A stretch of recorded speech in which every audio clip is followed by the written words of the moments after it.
Welcome to We the Thunder. This ain't your typical podcast. It is We the Thunder After Dark. We've got the Tampa Bay Lightning taking on the Seattle Kraken here in just a few. Don't be confused. It's not the Ravens-Chiefs game. It's the Lightning versus the Kraken here. They just showed on the screen that the game's going to start around 10:22 p.m. Eastern. And we're going to try to watch the whole thing. Might have some special guests join. I've got Twitter pulled up right now. So if you want to add us at We the Thunder Pod, we'll show your tweet up on the screen. You can see right now we've got the projected lineups here. Hagel, Cirelli, Kucherov, Gage, Point, and Gensel. So a little bit of a change in the top six there. Gergensen, Gord, Holmberg, no change there, and then Perry, Paul, and Bjorkstrand on the fourth line. What do you think, man? Point going to the second line with Gensel, and then Cooch back with Hagel and Cirelli. Think this is going to make a difference tonight? I like it. Matter of fact, I'm going to go on Hard Rock Bets right now and put a little parlay together. Get your bets in now, and while you guys pull that up, I'll give you some stats about the Lightning versus the Kraken. So, Lightning versus Kraken, this is the first of the two-game series this season. They play again in 9 days. So, March 26th, they play again. By the way, it is. What day it is? St. Patty's Day. Yes, it is. Where's your drink, buddy? I have a Jameson and ginger right here. I can't get my socks in there. But no, these teams will play again. They only play twice this season. They play again on March 26th, next time at home. So they'll be in town. And then Tampa Bay is 7-0-1 against the Kraken all time. The Kraken have only beat the Lightning one time, and that was in overtime. By the way, Minnesota just beat Chicago on TNT. I did not realize until just now our game is on TNT tonight, right? Correct. No, I never saw that all game. Vasi 1-0 versus the Kraken last season. JoJo 1-0 against the Kraken last season. They've got on the tweet on your screen right now that Vasi's starting. And by the way, defense, Mosier, Radish, Stu, McDonough, Hedman, Chernak.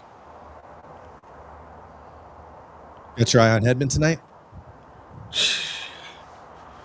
It'll be easy to watch him. He'll just be the one standing there.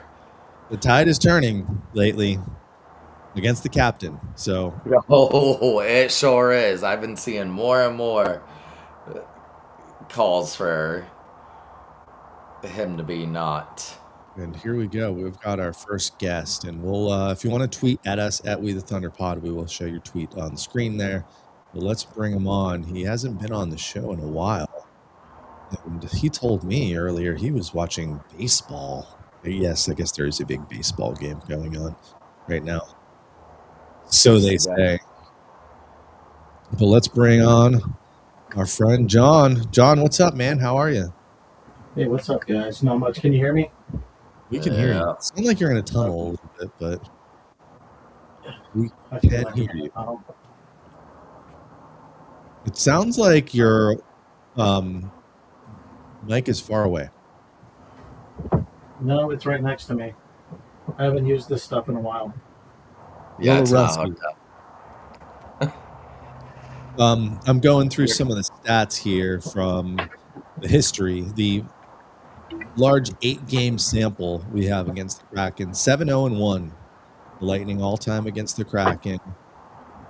4-0-0 at Climate Pledge Arena. So if you are out there placing your last-minute bets, the Lightning have never lost in Seattle in 4 tries.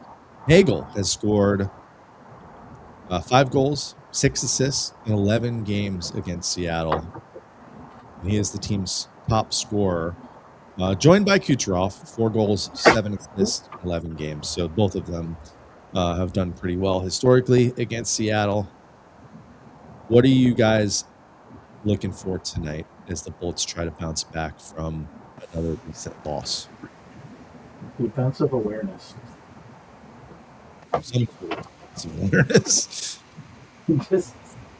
Just some defensive awareness. We have let guys sneak. Yeah, that mic's not working, John. John, that mic's not working. That mic's not working. No, it's picking up your regular your computer mic. You might have to just go to the settings in the software here and find the audio and switch it over. This software is kind of janky. By the way, folks, our regularly scheduled program will be back tomorrow night. I'll be live at 7 p.m. with Deandra Liu, and we're going to keep the tradition of one of us always not being there for Deandra being on the show. But Thomas, you're going to join as soon as possible, right? Yeah, I'm going to try. I have a Pittsburgh Pirates game that I am working tomorrow. There you go. You see where Thomas's allegiances lie? No. Pirates? Wait. No. The time for tomorrow was never asked or agreed upon. Who's got all that air noise? I'm not going to bring up how bad last week's show was. Okay. Me either. I can't say that. John, I put in the chat when you get. Oh, now Shooter just got knocked off. Say something, John. No, it's still not working. Shooter got knocked off again.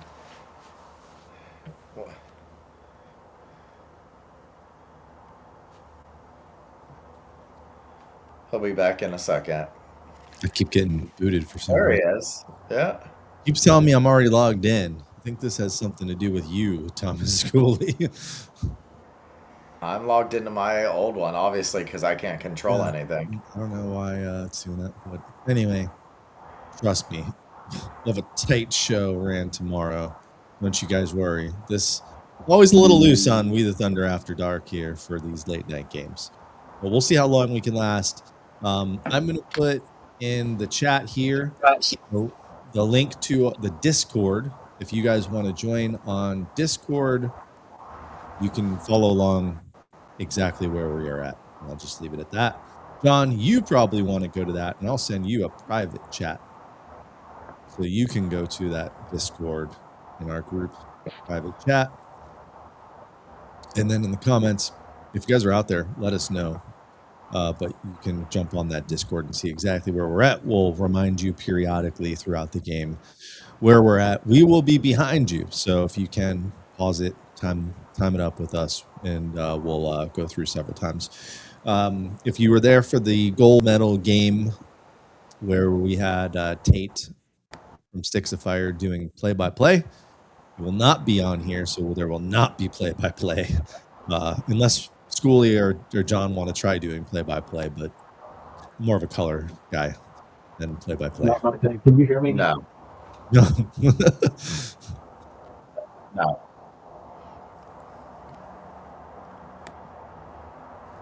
That's a negative, Ghost Rider. Countdown's still on. 4:30 left until puck drop here. We got a couple more stats to go through before we get there. The one that I've been waiting for a few games now, Gergensen is sitting at 99 goals. He has been sitting at 99 goals for a while. Needs one more to hit 100. If Jake Gensel gets a hat trick tonight, we'll have 300 career goals. That'd be a lovely. Well, they want now.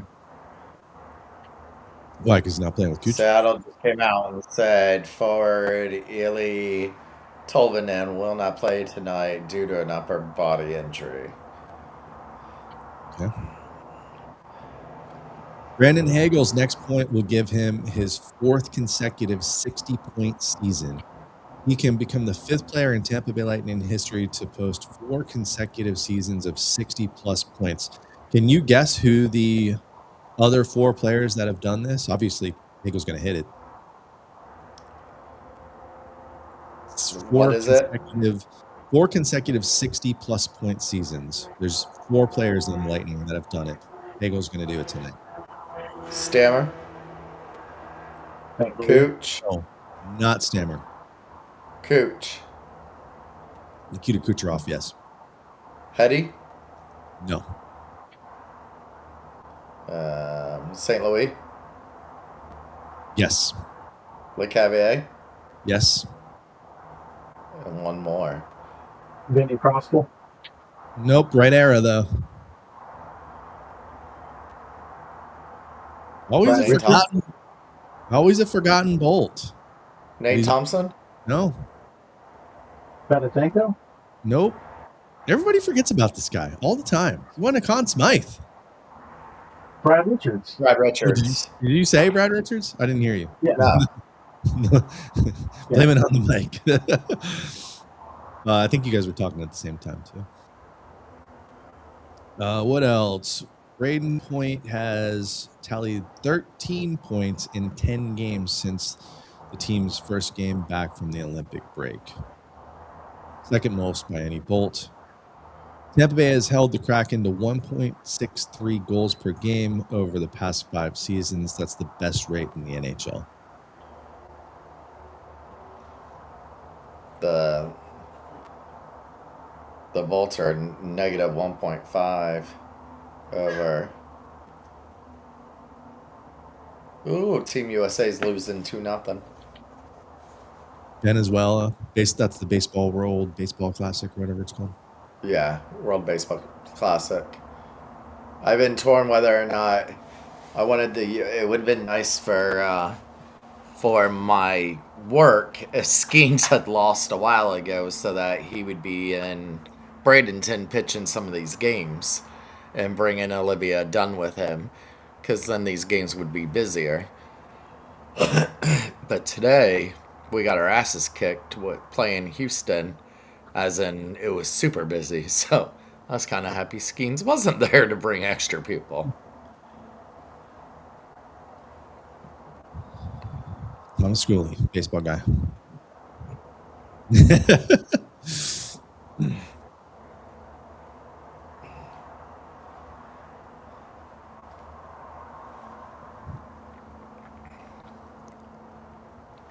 All right, so we got a couple minutes here till puck drops in Seattle. Let's do it. Predictions.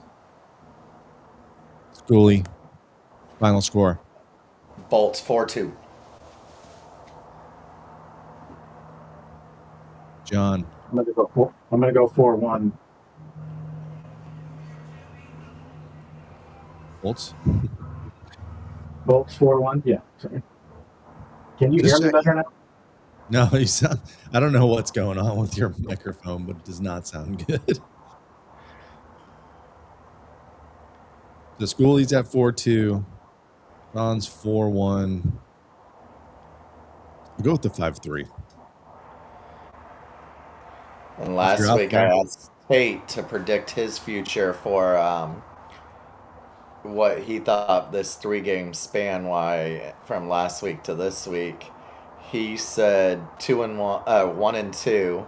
I said 2-1. I said the one game we'd lose is Carolina. He said we're gonna lose Detroit and Carolina. So Detroit was a big win. Yep. Carolina, for some reasons, got our number right now. We're getting ready for puck drop here, and if you want to line up with us, puck just dropped. So you might be a little bit ahead if you can pause Danielle, 3-2 Kraken is their prediction. Daniel. No, I don't know. I don't see any comments. I swear you're it's right there in our comments and on the bottom of our screen, covering the Lightning logo. Do not see it. That's weird. You don't see underneath where you put the Discord in the comments? Yeah, it says 3-2 Kraken. Yeah. I don't see any comments because you're logged in as me. Oh, no. You must be. No, because he can see it too, and I can't highlight it. Yeah, I can see it fine. Big question is, can you hear this? Swings it around the boards. Yes. Yes. Guess I can't play that then.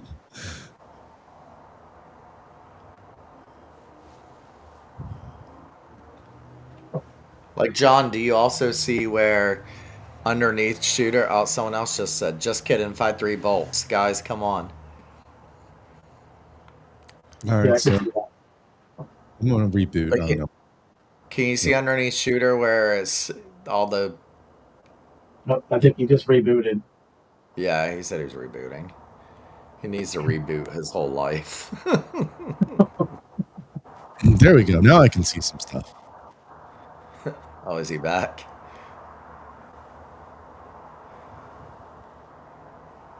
Oh, I thought they had that.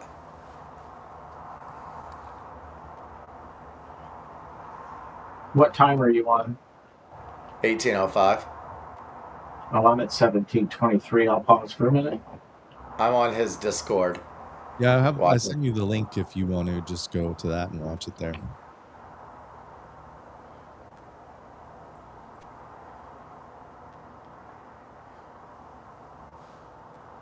So I moved up so we can see.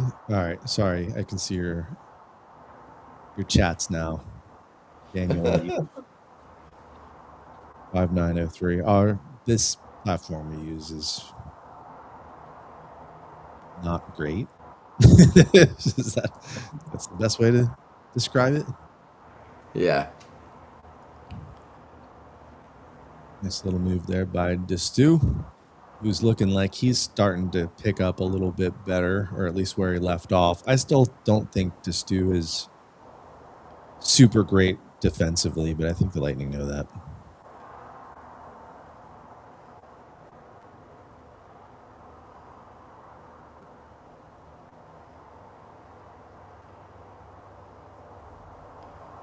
Is that the tree?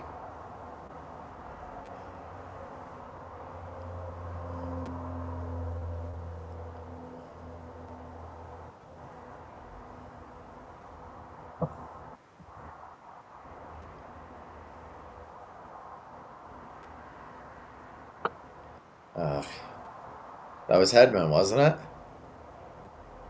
Or is that McDonough? It's Hetty. Yep, Hetty. Hetty again. Get him off the damn ice. Got him playing with Chernak. Was he playing with Chernak the other night? No. Well, Destu was just on, so I think they just hadn't completed a... There's Moser. On the lineups, they had him playing with Chernak in the third. And then they had Destu and McDonough. And then Radish was first line with Mosier. There he is, the big cat. Hasn't faced a shot yet.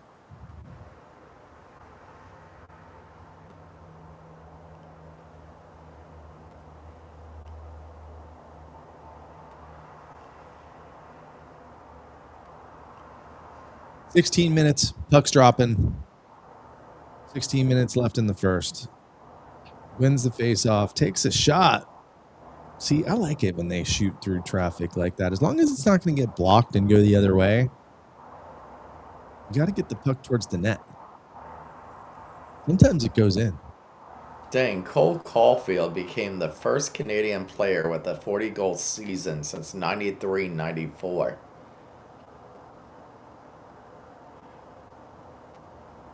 That is crazy.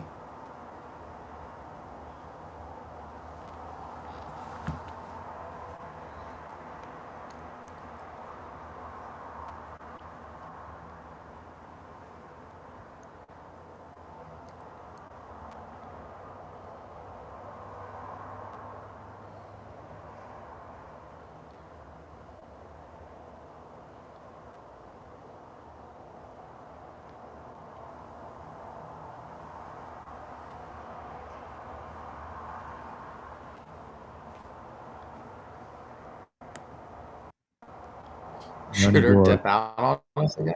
There you are. I'm here. Yanni Gord, do we see him get any points against his old team? I believe this is the first time they played. Yes, they played. It is. And Bjorkstrand, too. It's the first time they played in Seattle since he left, I believe. –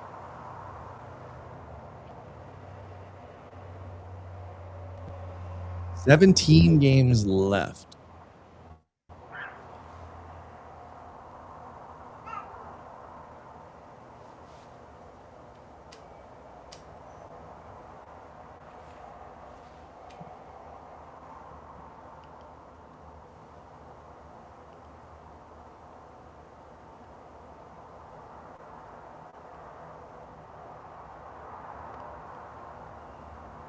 Ooh, shot on net and almost went in. Almost got a rebound for Jake. Over to Gage.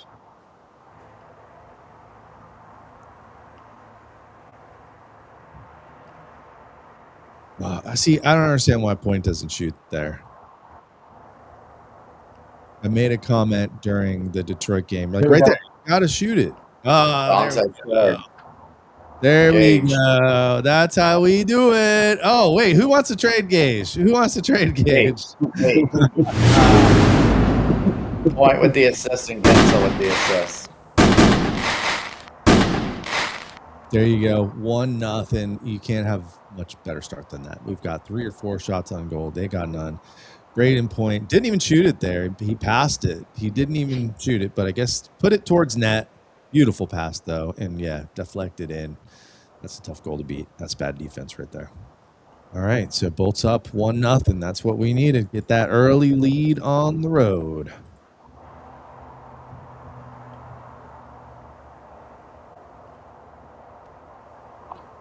Gage with his 11th goal of the season.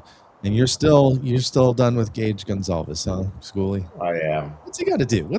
Get to 20 this season? 15 games? Yeah. A goal a game, basically? He's at 11 now.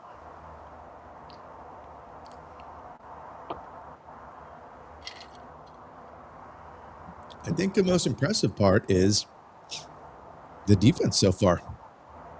Yeah. Hasn't been perfect, but no shots given up. Here goes that first line. Ooh. We're looking at an offsides here. Offsides, yeah. And we'll be keeping track of some of the other games because Buffalo's playing right now. Panthers playing right now. Got a bunch of Atlantic teams out west at the moment. Yeah, I was going to say they were all going out west, yeah. So I got to pull up NHL.com to make sure we can stay on top of that.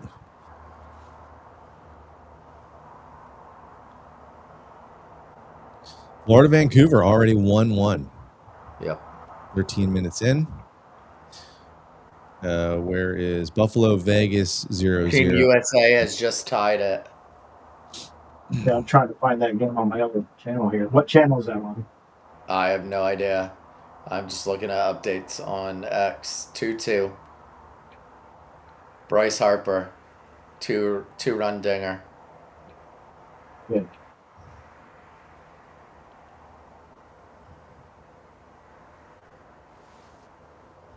Kate's asking, are we doing a call without him? I don't know if we would call this doing a call. We are watching the game. What the hell? What is those fireworks?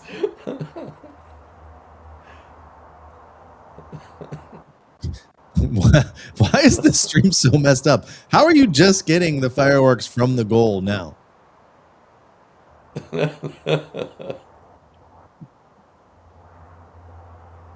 Are you getting them now too, John? No, I saw him when the goal got scored. Oh, Schooley's got dial-up internet. I think that's part of the problem. We got to get him off AOL. I got a laughy face emoji now in the middle I of the put screen. that on there just for you. Here you go.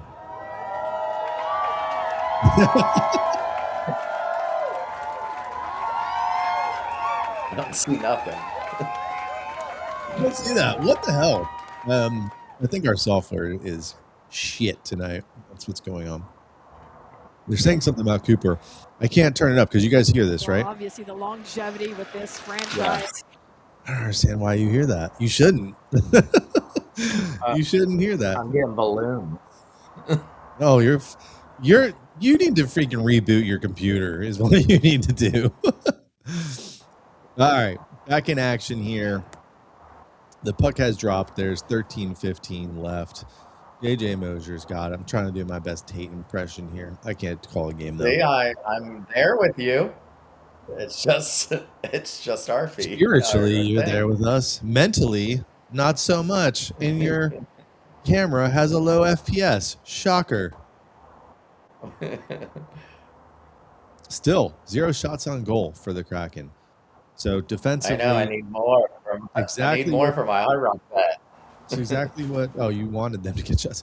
This is what John was asking for: some consistency on the defense.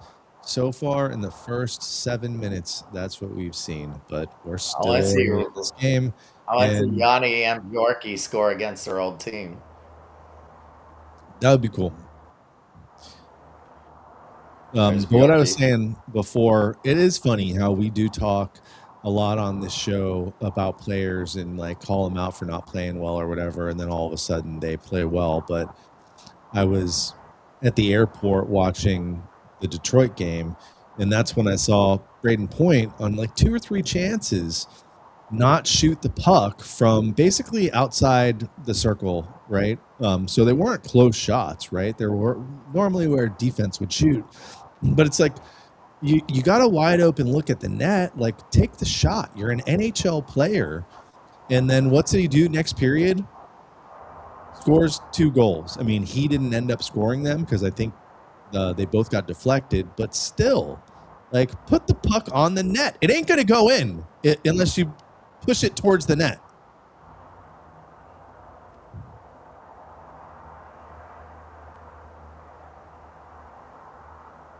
And he still didn't shoot on that goal, by the way. So, not too happy with this guy.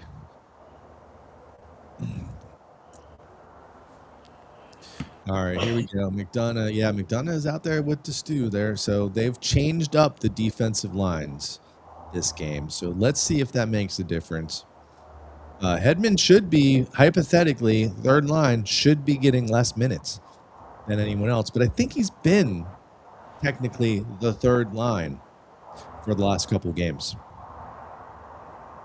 Yes, we are all in Tampa, or at least the Tampa area. I don't think any of us are in proper Tampa. We're in what they call Pinellas County.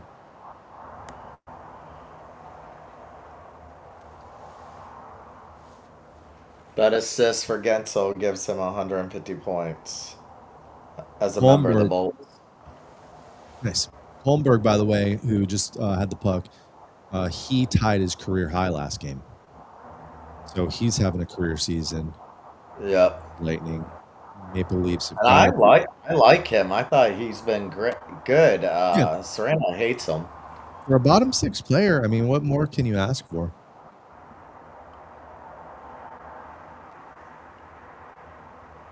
You saw Benjamin Pierce's tweet here.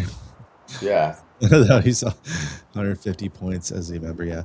Man, that seems like it happened fast. I guess it's 2 seasons, almost 2 full seasons, right? It was 2 full seasons. Oh no, yes, 1 and Almost. 3/4. 15 games from it. That's pretty good. 150 points. Sorry, Schooley, we weren't getting that much from old 91. We do not go live every game. We actually go live on Wednesday nights. This is not our show. Our show is a regular podcast where we sit there and talk about the last week of Lightning hockey, and that's on Wednesday nights normally. We don't usually go live during games. During the playoffs, we'll go live after games or a little post-game action, but usually, nice shot there. I didn't see who that was, but it was just two. But no, our show is normally Wednesday night talking about the Bolts. Tomorrow night we have Deandra Liu, who is a reporter for the Hockey Reporters, and she also does a lot of features on NHL Network. Hockey News, isn't it? Hockey News. Yeah, but she's also on NHL Network and NHL Sirius Radio often. So she'll be fun to talk to tomorrow. So if I'm not on tomorrow, if I don't get a chance to jump on, make sure you talk to her about talking with what's Casey before the Stadium Series. Remember, Casey said that they were texting back and forth and talking, giving each other things about each other's teams and stuff like that.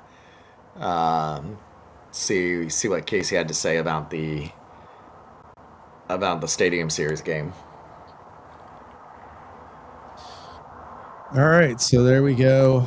Are they bringing Cooch to the box there, or is he just complaining to the refs? We're off to a commercial break here. Let's check out the old Twitter and what's going on. Venezuela just took a 3-2 lead. I don't see any, and I don't see any penalty. Yeah, they just welcome back Bjorkstrand right now. So, yeah, this got to be the first game since him and Yanni's been gone. Kraken just put out a video. Welcome back to the deep, Bjorky.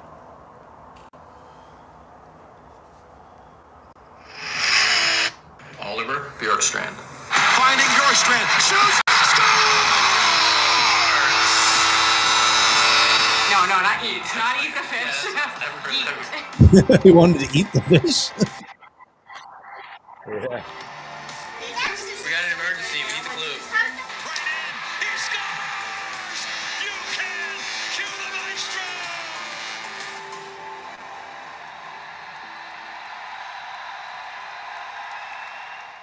And I said, who's the I highest? can have him back. If you guys miss some, we got a present for you. No, watch. I mean, he's the type of player I feel like who could finally hit a hot streak in the playoffs, and then all of a sudden we're like, well, shit, what do we do? Like, do we sign this guy or let him walk? I think at this point, like, you just let him walk. If you cannot be consistent throughout an entire 82 game schedule, he just hasn't been a great fit here. Yeah. Plus, they're going to need that money. I don't know if they no. go with Radish or take that money and really solidify the top six. You know, the cap's going to go up too, so they'll have a little bit of extra money. And they've got a lot of the team under contract already for next year. So we'll see what they do. I had read something earlier about them talking to or having light talks with Radish, and maybe that gets done before the playoffs, but I don't think that's going to happen. And honestly, Radish hasn't played as well these last 10 games since the Olympic break. And I think we're going to get a power play here, it looks like. They're going to play the slow game here and pack it up and try to get a 6-on-5. Let's see how well they can keep possession. One of the games the other night, the other team almost accidentally scored when they had their goalie leave the net. That was pretty funny. Too bad they didn't, because I think that was Carolina, and we could have used the goal in that game. All right, so let's see if we can get a chance here. So far, we've taken it out of the zone all the way back and haven't got it back in. Probably going to get it to Pointer Cooch here. Cooch floats it in. Oh, looks like we got possession.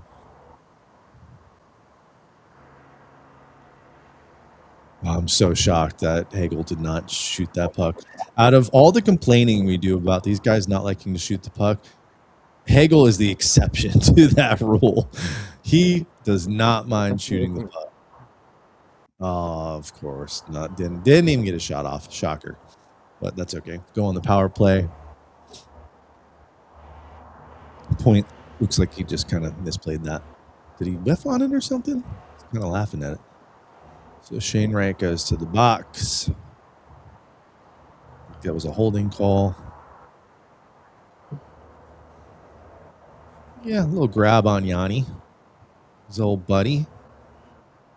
They probably didn't play too much together because Shane Wright didn't get to play his rookie season that much. All right, so 2-minute power play. We're at 7:15 now. Puck just dropped. Bolts on the power play. Win the faceoff on the power play. By the way, Seattle finally got their first shot on goal. They did. Penalty kill, 31st for Seattle. So, I mean, now's the time to get this power play going. Ooh, would have been nice for Friday to get that.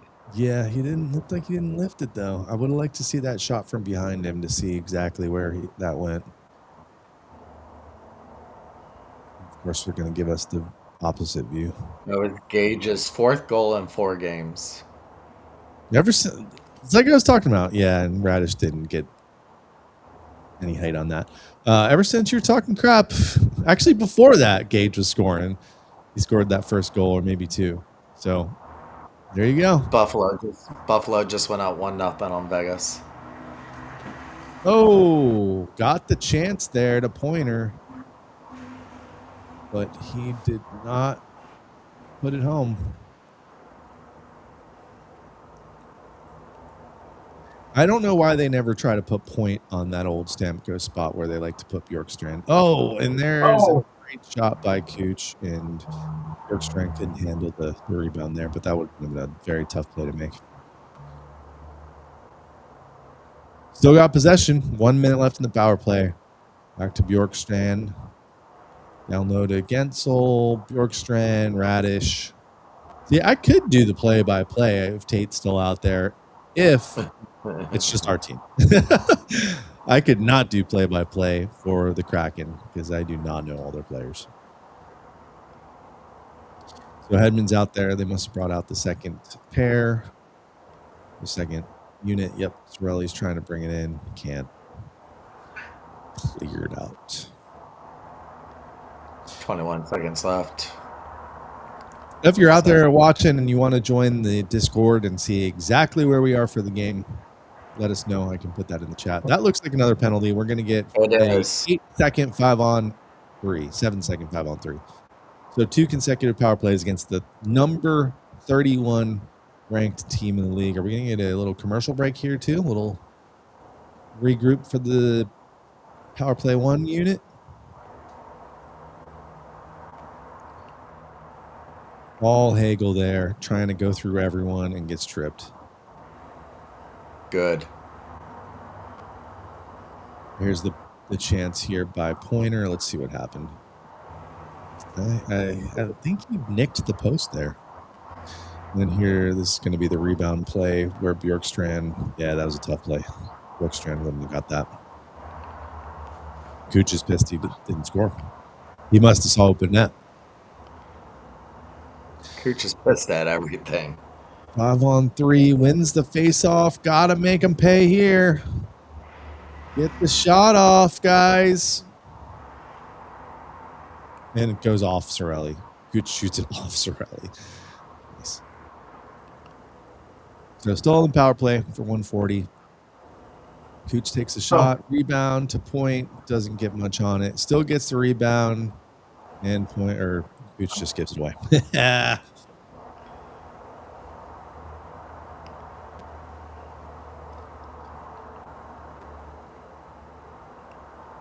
120 left in the power play. Number 1 unit out there.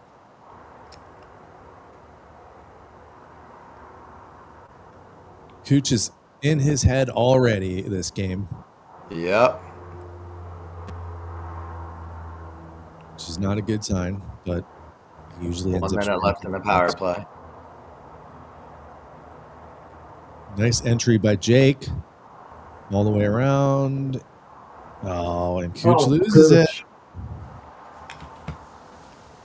And they're going to get a shot off here, but nice save by Vasi. 40 seconds. Huge mistake here if they can't get a goal on 2 consecutive power plays against the number 31st ranked team. And there's going to be another chance. That was for Hedman. Hedman can't turn around. No. He's too slow. Where is it? Where's the puck? In your fucking skate, you tree. He reminds me of the last 2 years we had on Matthias Owen. And in typical fashion, almost scores there on the power play. And Perry just got a penalty. Is it Perry or Sorelli? It was Perry for high sticking. So there you go. That's how a game turns upside down. You get 2 straight power plays against a crappy team, and you don't do anything. You don't score that goal to get the 2-goal lead, and now you give Seattle a power play. So the PK needs to step up here, keep them off the board. Love the white jerseys. You don't hear that too often about the Bolts. Except Stadium Series, the first Stadium Series jerseys that were white. All right, so those rankings. Corey Perry in the box. Bolts can't win the face-off, but able to clear it out. I guess we're missing a heck of a baseball game here, but are you watching it, John? Yeah, You got it Yeah, it's 3-2 Venezuela. bottom of the net? So it's all right. Keep Yeah. us posted. There's no I'm sure out. it's an exciting game. I can't get into baseball. I can do baseball in the playoffs. And the stakes are high. But I know this is a similar game, but go USA. Hopefully they pull it off. Oh, we're gonna get a breakaway here? No, Hagel can't get anything going. Smart play, dumps it in.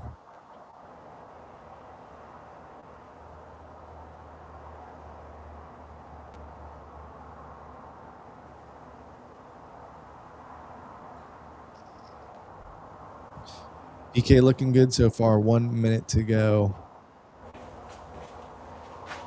Can't really get anything going so far. Daniel H likes the live stream. Thanks. We haven't done too many of these this season. I think I'm going to do it again Thursday night. So we play at 10 o'clock Thursday night. Who's the next game?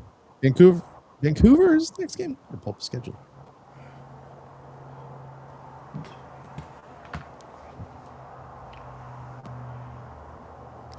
Saved by Vassy.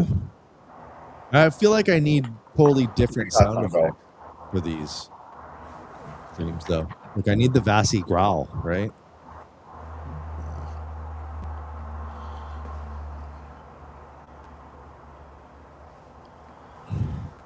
Yeah, Vancouver. So yeah, I think I'm probably going to go live at 10. And Tate said he might be able to do play-by-play Thursday, 10 o'clock game versus the Canucks. That's a must win. You got to be like Kraken. I had this one as should win. Canucks must win. Oilers was the one I had as the loss this week. But did you see the news today? Draisaitl out for the season. Draisaitl out for the regular season. He'll be back for the playoffs. We can win 3 out of these 4 games in Western Canada, or we should. I'm sorry, I know that Seattle's not Western Canada. Oh. Perry out of the box. And the Bolts got more scoring chances than the Kraken did there. So good PK. And we're back with 1:15 left in the first.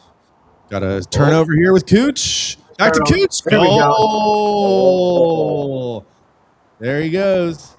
Cooch. I mean, that's the thing. You can be mad at Cooch all you want for his attitude and, turnovers and whatever you want, but he always comes back and does something. Hold your ears.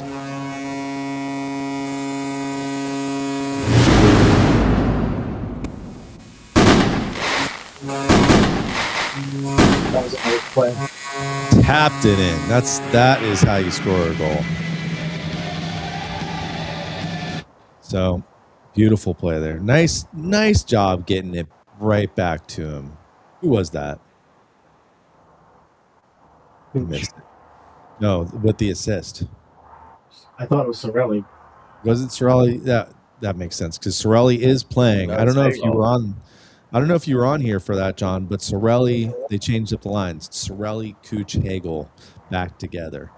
So 2-0, huge goal with a minute left in the first Hagel got the period. only assist. Was it Hagel Hagel? gets the only assist. Great Oh, it was play. Hagel. Yeah, it was Hagel down there. So apparently there was an interview on TNT. Hagel and Kobe Armstrong, while waiting for the puck to drop, talk about Hagel scoring the fastest goal in history on the Stadium Series, and Kobe scoring the fastest goal in an outdoor classic. Armstrong says to Hagel, "You know what that means?"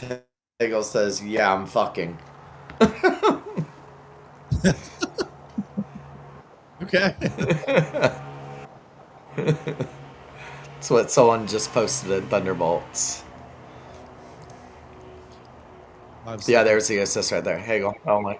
Period and oof. There we go. That's End of the period. 2-0. Bolt. Cooch gets a goal. And who had the first goal? I already forget. By the way, I'm the only one drinking, I think. Although, John, you said you were at the bar earlier, right? Yeah, I'm going to grab a beer at intermission. Well, as soon as this last out happens for Venezuela to win. So it's one down to the last couple pitches here. It's down to the last strike. One more strike, and Miguel Cabrera gets a winner classic. Come on, USA. Who's up? Who's up? Roman Anthony from the Red Sox is up right now with a 1-2 count. I just don't know baseball players anymore. Come on, USA. Get it together. Who you got winning the cup, Grady is asking, or winning MVP. I was going to say, I was about to go refill my drink. Maybe I should not. We're Lightning fans. I think all of us are probably going to say Kucherov. We're a little biased, though. You guys all think Kuch should win MVP, right? Oh, for sure. Yeah, Sure. you're asking the wrong crowd. That's Venezuela just won. Yeah, we got to First get time in ever. They win for the first time ever. I don't give a shit because you know who's got a gold medal in hockey? In sled hockey and men's All the hockey and women's hockey. Yeah. You win field hockey gold. Yeah, that was unbelievable. That was the last game we went live for. Schooley, you were working, but man, that was awesome to see Team USA win. But yeah, I don't know if Kuch will win it. I really don't. I think at the pace he's on, he should, even if he doesn't catch McKinnon, and maybe McDavid slows down now with Draisaitl out, or maybe. Although most of the reporters are actually saying Cooch this year.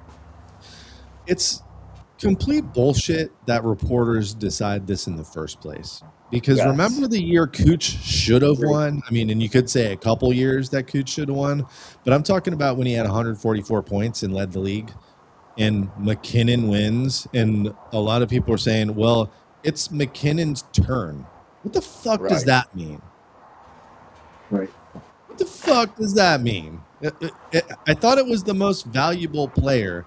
This was also the same year that Cooch had like double the points of anyone on the Lightning. He carried the offense of the Lightning. 144 points, franchise record, 100 assists, which I don't think any winger had ever done before.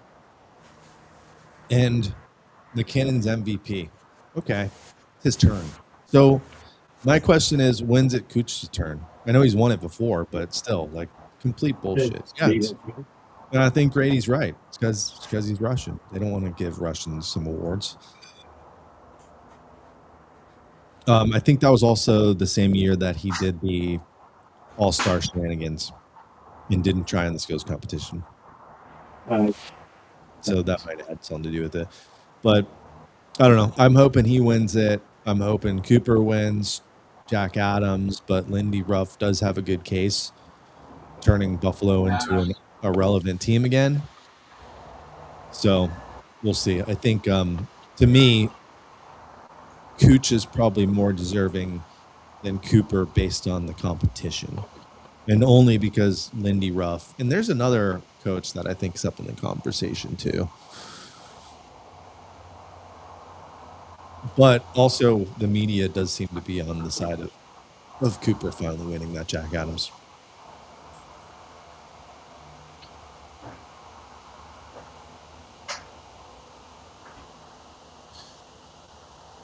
Gage, that's right. Gage had that first little tap in Yeah, goal. it sucks because I really thought this was going to be Coop's year, but Lindy Ruff has really turned that team around. It's tough to argue that one. It really is. You eat ice cream? Strawberry cheesecake. Late night snacks with Thomas Schooley. From Detweilers. Amish Anyways, market. I hope Cooper somehow wins it. I mean, they both have good cases, right? You look at the roster and what Coops had to deal with so many players injured. It's like anytime somebody comes back, another player is going out on IR. And it's been the top players being out for extended time. At one point, when we were winning the most games, it was guys we never heard of playing defense, really. You had our top 3 defenders out. And we could not lose a game during that stretch. So Coop deserves some credit there. But again, Buffalo's been irrelevant for so many years, and they're good now. That's okay. So first question. I saw your initial reaction to Perry being traded to us. What is your thoughts now? I feel like it was like, hey, let's make a trade. let's we don't want to be the team that doesn't do anything, right? So I feel it was all locker room. I think it's better than nothing. They made a move. We talked about a bottom 6 or middle 6 guy. That's what they get. The other thing that you got to consider is they get a guy who knows the system. They don't have to teach this guy anything. They're not practicing much at all because how many games they have. Mm-hmm. So if they brought in somebody new that's got to kind of learn this system, they need those reps in practice. Perry knows it. He's been here. He's played enough games under Cooper. He's played with a lot of guys on the roster. There's the green beer. You got 1 hour left to soak it all in. St. Patty's Day. All right, any of you guys Irish? I thought Old Schooley? Yeah. Wait, we got to change our names. I'm Shooter tonight. I think that it was all locker room presence. We heard it back before when he was with us. Stammer mentioned it. McDonough mentioned it. Some of the younger players mentioned it, that Perry was a great voice in the locker room. When he got traded, that was one of the things they said was his voice in the locker room. And I think that's why they brought him back, because I don't think Hedman's a big voice in that locker room. Yeah, but also Stamkos and nobody else ever claimed that he was a huge voice in the locker room. No, and he said he wasn't. Yeah, I mean, he said he was not. Some captains lead by example. So I know you're just on your Hedman campaign to get him traded in the offseason, but I think who's going to take that contract? I think we're riding out the Hedman game. I am driving the Hedman hate train. Choo choo. Listen, we've noticed it. He's physically bigger. If he can go fatter, and maybe it happens during this stretch where he's playing a lot of hockey. If he can get back into shape, maybe it happens now. going into the playoffs or during the playoffs. Maybe it takes more time and happens during the off season. If he can lose some weight and get back to skating like he skated in the I past, was gonna say, oh, he's gotten into a shape all right around one. but if he can get back to obviously, losing a little bit of weight, we know he can skate. If he can get back to that, I think he still can be decent for another season or two. But I don't know. Let's check. I want to check the last couple games, and I will do that once I get a drink refill here of how much ice time he's really been getting. What I noticed when I checked, which was one of the games last week, was everyone in defense was kind of getting about the same amount of minutes. Like it was spread out pretty evenly.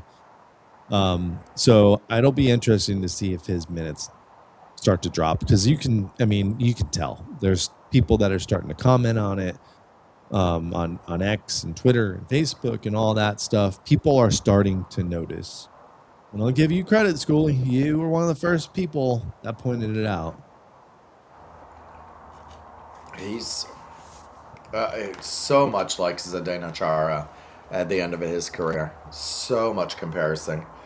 And then the other thing is this World Cup of Hockey or World Hockey Championship just rushing into play.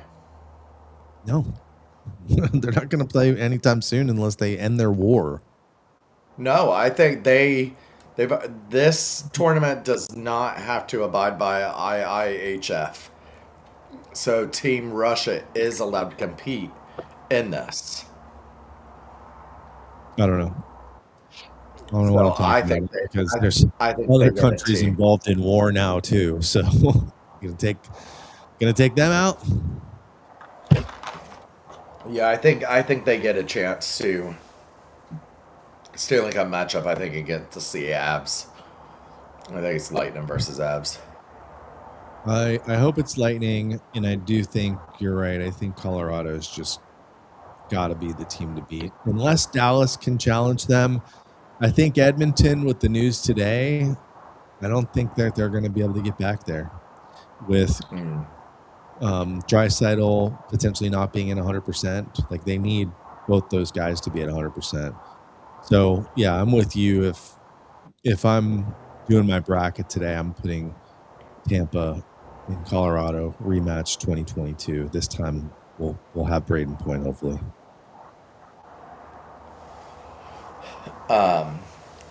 But yeah, I think this the hockey tournament. I think you're gonna see they're gonna announce what is it, 12 teams, 16 teams, something like that, 8 teams. It's not next year, right? At a later date. It's in 27, 28. Yeah, 28 is when it's gonna happen.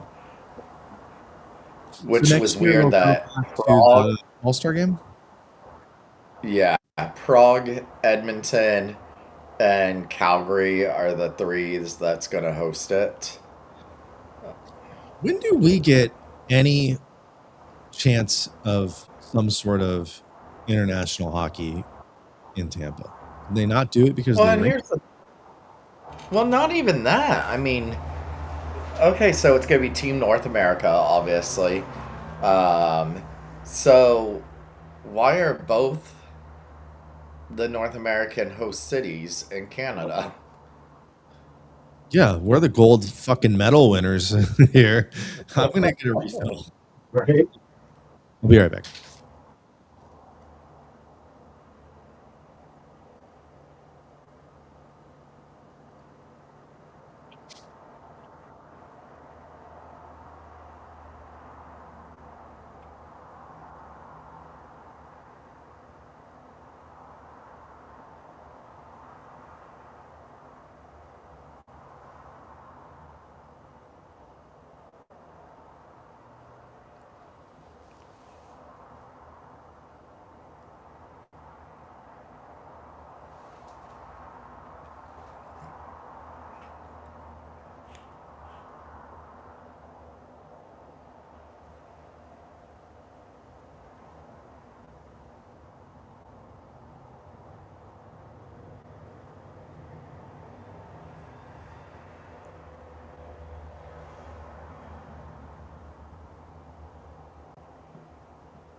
Did they say what Draisaitl's injury was?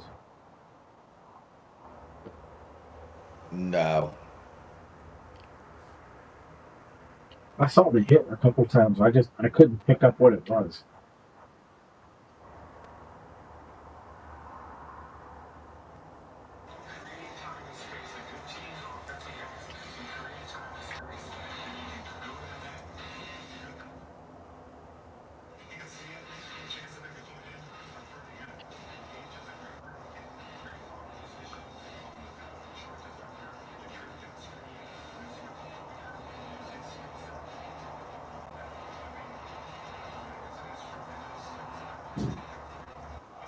All right.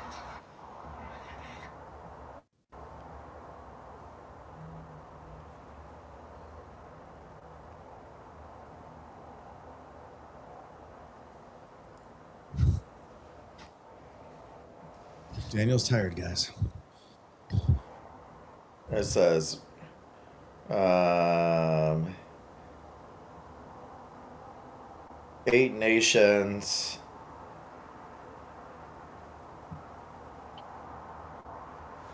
February of 2028.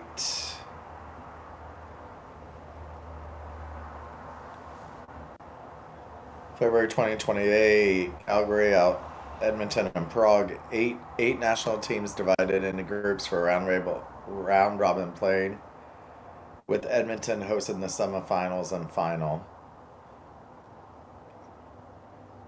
Calgary and Prague will each host 6 round robin games and 1 elimination game. The tournament marks the return of the World Cup of Hockey after a 12-year hiatus, aiming to build on the momentum of NFL player participation in the Olympics. The IHF Ice Hockey World Championship 2028 is a separate event scheduled for May in Paris and Lyon, France.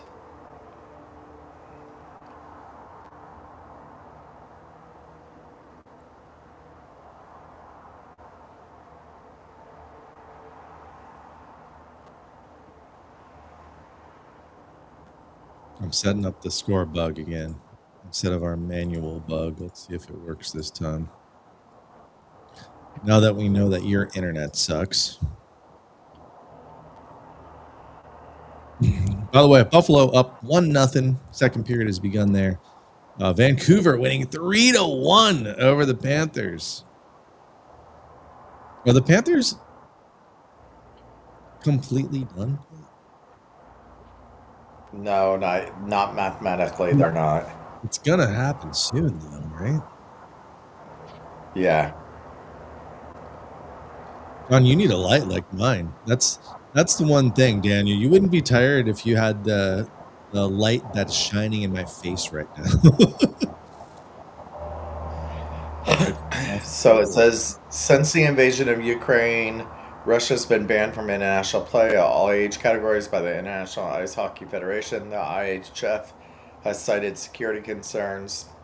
Russia's participation in the World Cup of Hockey has been a source of fierce debate, with some arguing a true best-on-best tournament must feature the Russians. Entering Monday's Game 3 of the NHL's top 20 scorers were Russian-born. Nikita Kucherov, Kaprizov, and Panarin. Russia might also have the world's best goaltending trio in Vasilevsky, Sorokin, and Shosturkin. And That said, concerning over how to integrate Russian players in an NHL-led international event in opposition from countries such as Finland were major reasons they did not play in the 2024 World Cup of Hockey, was scrapped in favor of the 4 nations. The NHL is not obligated to recognize the IHF ban for its international events, but Bettman has indicated that the league will follow what the international community is doing in terms of athletes.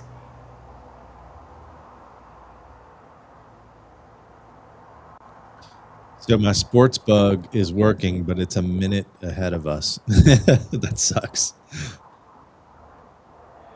Period 2 is a go. Oh, Yep. Puck's dropping right now.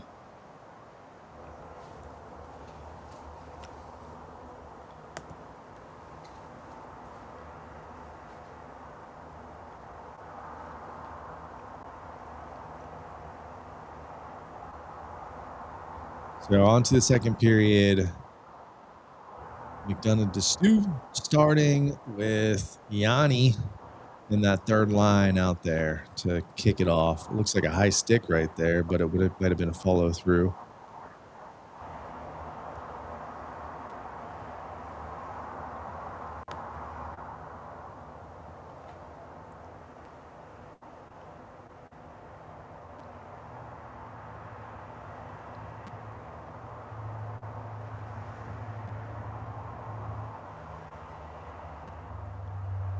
The 3-on-1 here.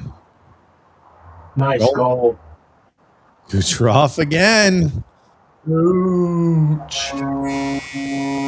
Too easy.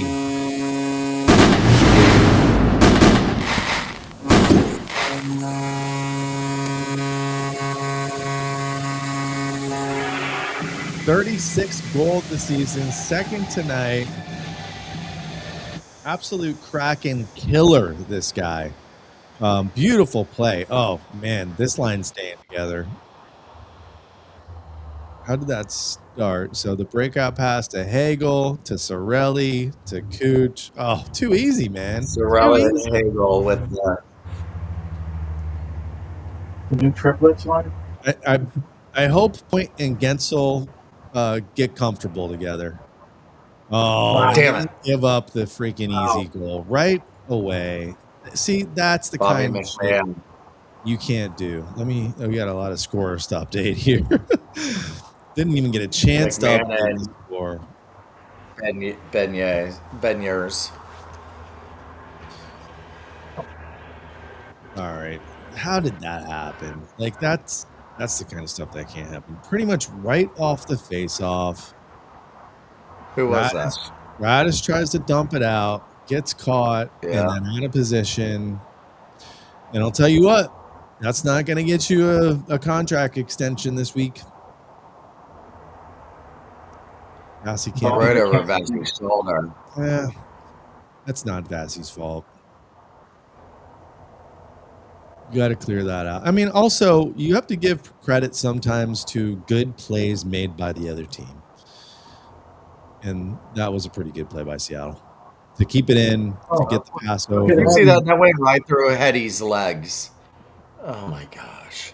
He reminds me of Corey Cross. Ooh, deep cuts.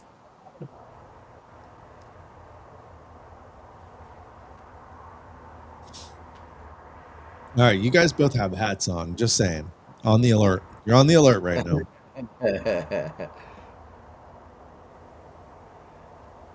Good, at least this one I'll get back.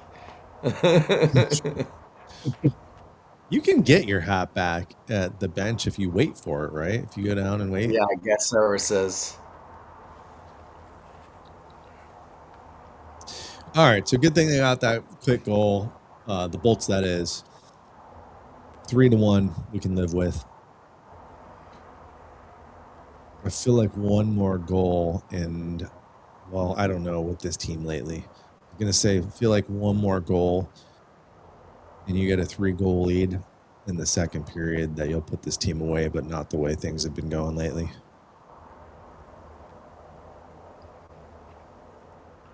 Let me see what I need on my Hard Rock bet still.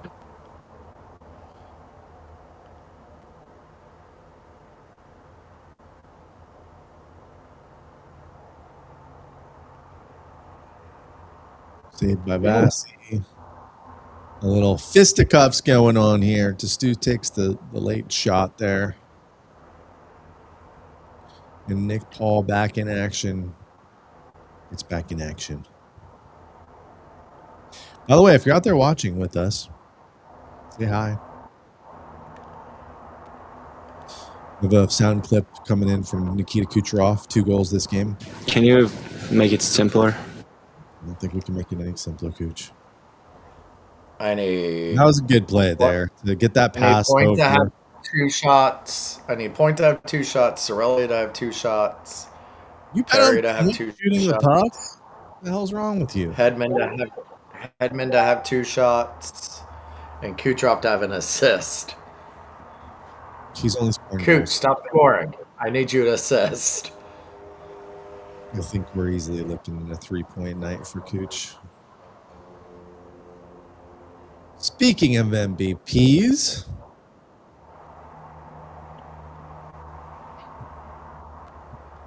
Ugh, bad turnover. first line's back in there. Oh, Here we go. Is he going to get it up? Oh, I didn't realize they had another defender there. Nice pass. Oh, but it was a little hot to handle there. Almost right back in the hands of Cooch to score another one there. Yeah, I need him to get an assist. I don't think this first line's player changing anytime soon.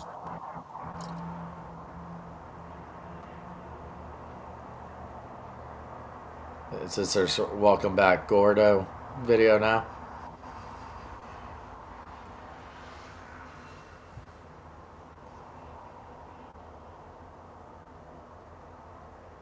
No.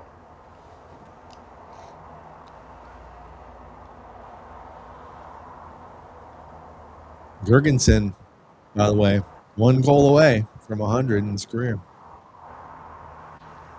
Hope he gets it. Remember last season? He just couldn't buy a goal. No.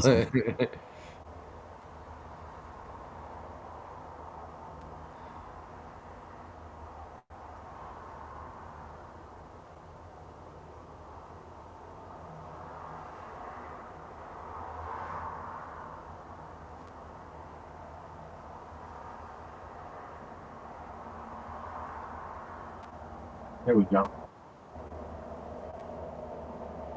Oh, Get him on that, guys. Yeah, 3 goals on 10 shots is not a bad percentage. Another shot.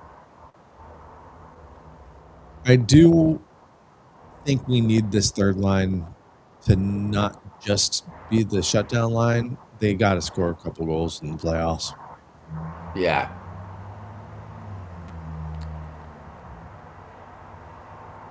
There's Gensel. Point off to the races. Behind Gensel there. Gensel, not quite that same chemistry. But they Mac. can get it. Oh, Why are you passing? what was that pass? Why are you passing it it's back? 2 ahead. The other one was 2 back, and the other one's 2 up.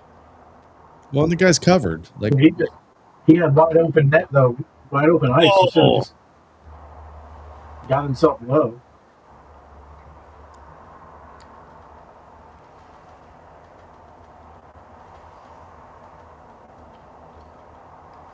it does feel like the offense is buzzing a lot more than they have been the last couple games. I guess the Detroit game was a bit of an exception there. They played okay in that game. Look down low.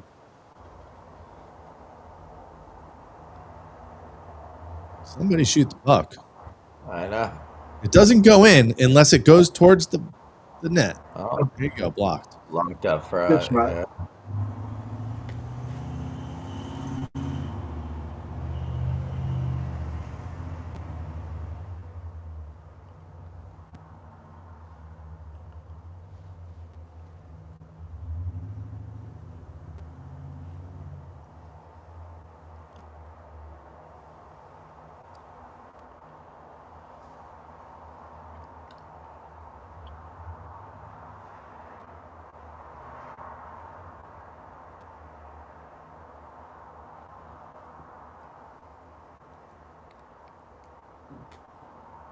I'm looking up some ice time for the last couple of games here. See where the D stands. I'm going to pull up the last 3 games because that Buffalo game was just wild.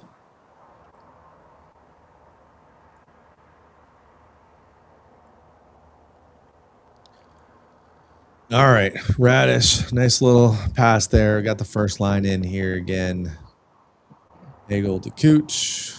Mosier misplays it and keeps it in though, and shot blocked. Hagel had what looked like a good opportunity there, but it was blocked. Right. Way to get back defensively though.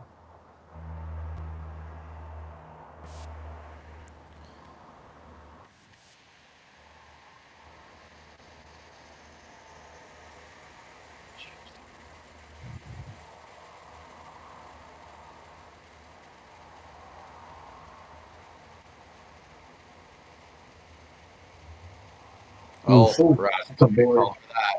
Yeah, Radish not a smart play there, and that's what I'm talking about. Radish has not been as sharp these last 10 games. No, yes, you did it, Radish. It's tough to argue that one.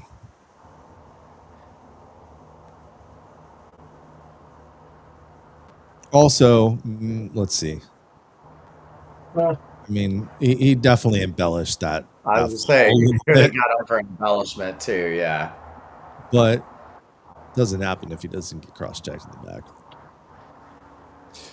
Florida's still down 3-1. 9 minutes left in the second. Buffalo still beating Vegas. 11 minutes in the second. We could really use Vegas to win a game here. So let me. Yeah, Vegas is on the power play. Let me Now go they just did Yanni's video. Here's Yanni's video. Yanni Gordon.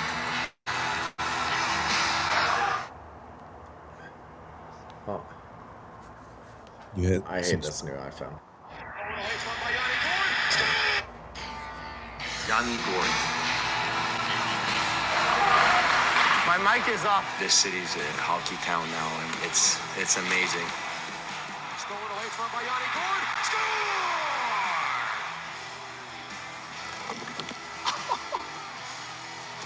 That looks sliding around.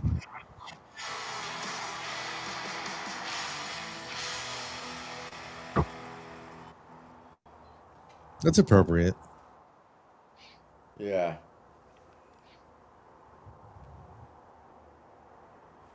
Not too long. Jenkins with assist was also his 70th point of the season, making him the first player in Tampa Bay Lightning franchise history to reach the 70-point mark in each of their first 2 seasons with the Bolts, according to Benjamin Pierce. Well, and we saw Hagel get a couple points tonight as well. So Hagel hit 60 points for the 4th consecutive season with the Lightning. So he's up there with Kucherov, Richards, Lecavier, and St. Louis. Didn't I hear you and Tate talking about something with Hagel?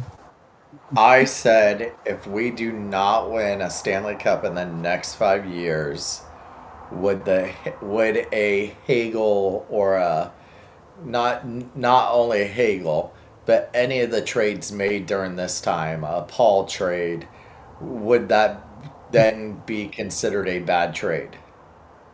well, no, because we won 2 cups with them. No, we did not. Hagel. Hagel was not Hagel. on any of the Stanley Cup teams. No, Okay. it was Coleman and Goodrow. But You're right. that- It was cold. By that logic, then 99% of the trades are not a success. Then I agree, but that isn't.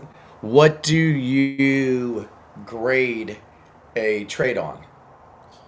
well, I mean, he's going in the Lightning history books with 4 of the other greatest Lightning players based on his stats for the last 4 seasons.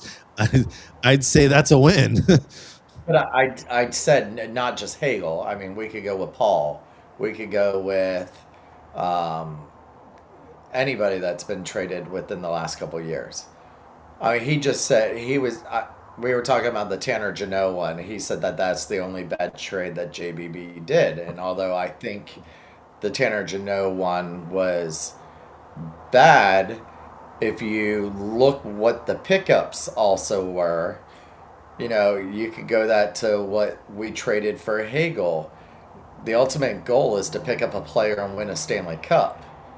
So you can't judge Jeannot's stats against someone like Paul when Edmund just got popped. he in the wasn't mouth. here that long. Huh? Edmund just got popped in the mouth. Yeah, he get clipped out high in the corner after the puck cleared. Keiko got him up high, but no called. Yeah, we're not getting calls like that this year. Maybe that means Hedman misses another 4 games. Can we get Hedman out 12 games? You don't miss games for getting hit in the mouth. So really, there's no call on that? Did I miss No. something? Was it our guy's stick? How do you not call that, though? It must have been our guy's stick. Couldn't you challenge last year? A missed high stick? I don't know how you missed that, though. Like, high stick and the delay of game are like the two calls you can't just miss. That's crazy. Okay. No, back to the trade thing. I mean, I don't know. You can't just judge trades by if the team ends up winning a Stanley Cup, or like I said, 97% of trades are unsuccessful. Correct, but what do you grade them on? You can't grade trades on anything, really. It's all that was the my team has thing is, continued to be successful. I think the last year, decide- the year before, who it was the decides bottom what's a six. good trade and what's a bad trade? I mean, unless you're comparing the same amount of games played for the same exact team, you can't really. Do we think Jeannot's trade was horrible? Yeah, but if you see what we ended up giving up, and you see what the draft picks were used for, you got maybe one good player out of that. And there's They our just scored. 3-2 power play goal. And that's why you can't fucking miss that call. No, power play. There was no power play anymore. It was over. I mean, that was the tail end that helped But him. we'll be on a power play. We would have been on a power play had they not missed that goal.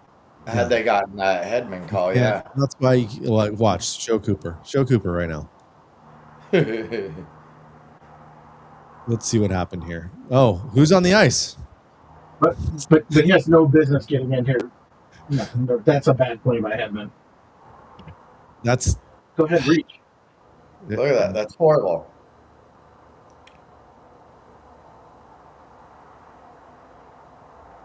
Chernak's got to make a move there too. You can't let him just walk in like that. And here we go. They're going to get another chance. Bassey makes the play. We're going to go on the PK again. They're going to get a power play here. That was the right call, though, and the right move to make the penalty there. But here we go. This is how momentum shifts in these games. And 100% on the refs.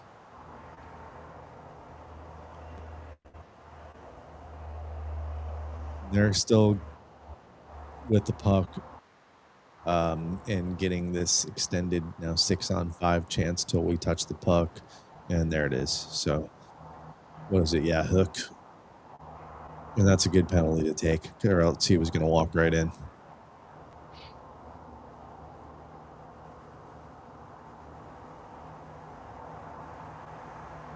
The Stu, there he is. Also a defensive liability. Bassey with a huge save there. If I think that was McCann would have got it up, he would have scored a goal.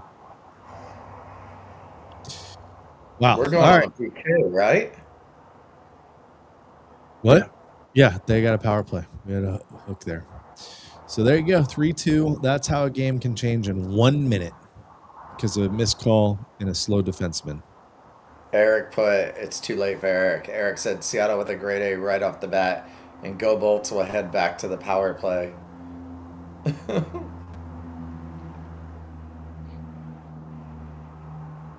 With Deuce for hooking. I said on the PK.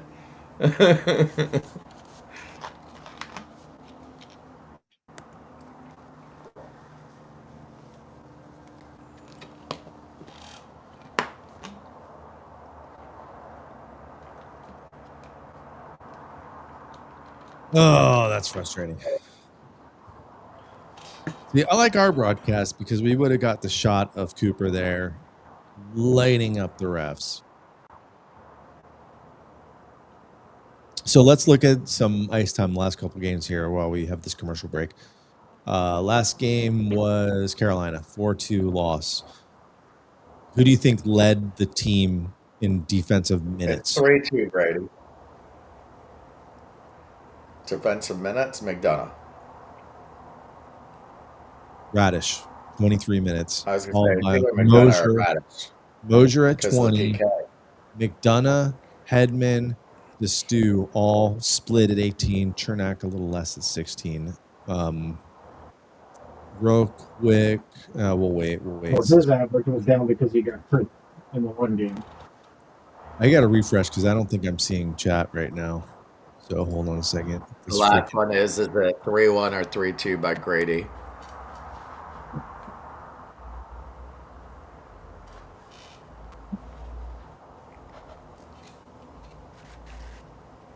Woo! Nice save. Oh, that was Vassie's head there. I'm about done with this software we use, to be honest with you.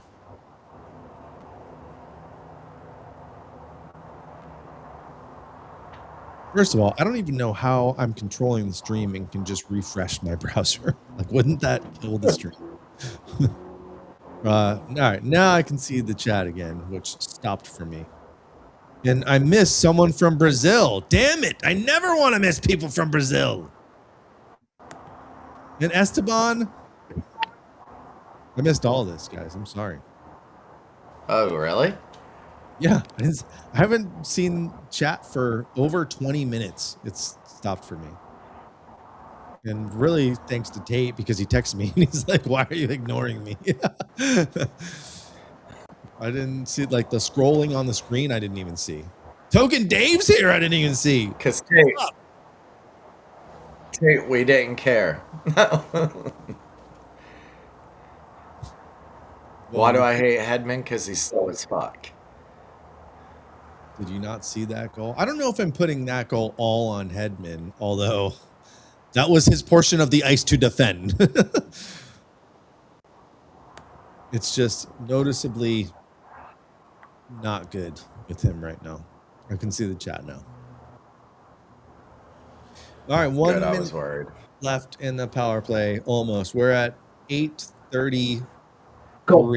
Oh, you lost it. We do have a Discord set up if you want that in the chat. You can see exactly where we're at.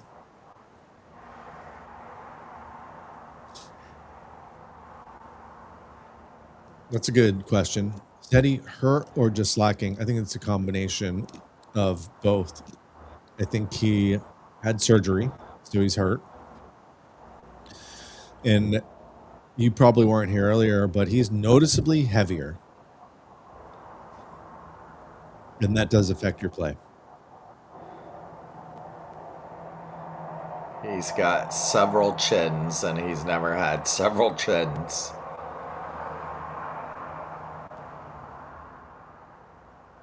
And they say pulled groin or whatever, but I think he got benched for Sweden. Dassie at this point keeping us in the game. They're catching up on shots here. 5 seconds left in the power play. 7:36 left in the second period. 3-2 Bolts. But the tide has shifted towards the Kraken. And who was that? Was that? Oh, that could have been goal 100. Gerg. Did he didn't get hurt or anything there? He just lost that?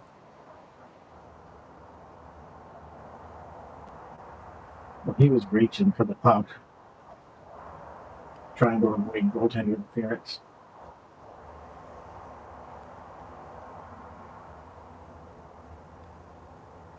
Eric said, leave him alone. It's tired. He's tired.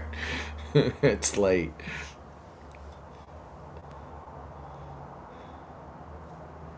I would be way more tired if I was just watching this on my couch by myself. So I'd be watching police body cams, which is my new addiction. Oof. Oh, Massey, another save. Massey, another save. Now Seattle has overtaken us. More shots than us, yep. They need to get out of this period quickly. And I'll remind you, this all may have been triggered because Hedman was high-sticked. Clear and obvious, unless we miss something, because we're not listening to the broadcast, no call. Would have taken Seattle off the power play. We would have been on the power play when they scored the goal to become within one. And that's how referees can change a game. Bad refereeing. No. Bjorkstrand just can't freaking score here. Come on, if we talk enough shit, he'll score, guys. Come on. Let's Perry, you're shitty. Paul, you suck. Oh, you haven't scored in months. Bjorky, go back to Seattle. Stay there.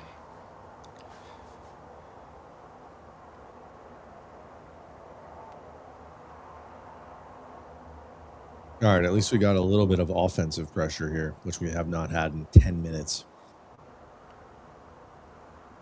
But Seattle does have all the momentum. Really, at this point, we got to get out of this period. 5:28 to go. Like I said, they need this period to hurry up and end. McDonough's like, fuck. No help. Nope. Kucherov turns Kuz it up. isn't the one you went back there helping. There he goes. Gets himself a nice chance. And missed the net. Well, one save and then rebound, missed the net.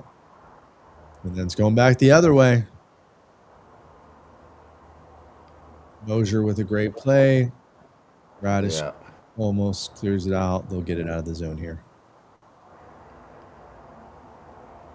I mean, that's the thing. You can say all the bad things you want about Kucherov turning over the puck. You're just going to have to deal with it because 5 seconds later, he's going to have a scoring chance.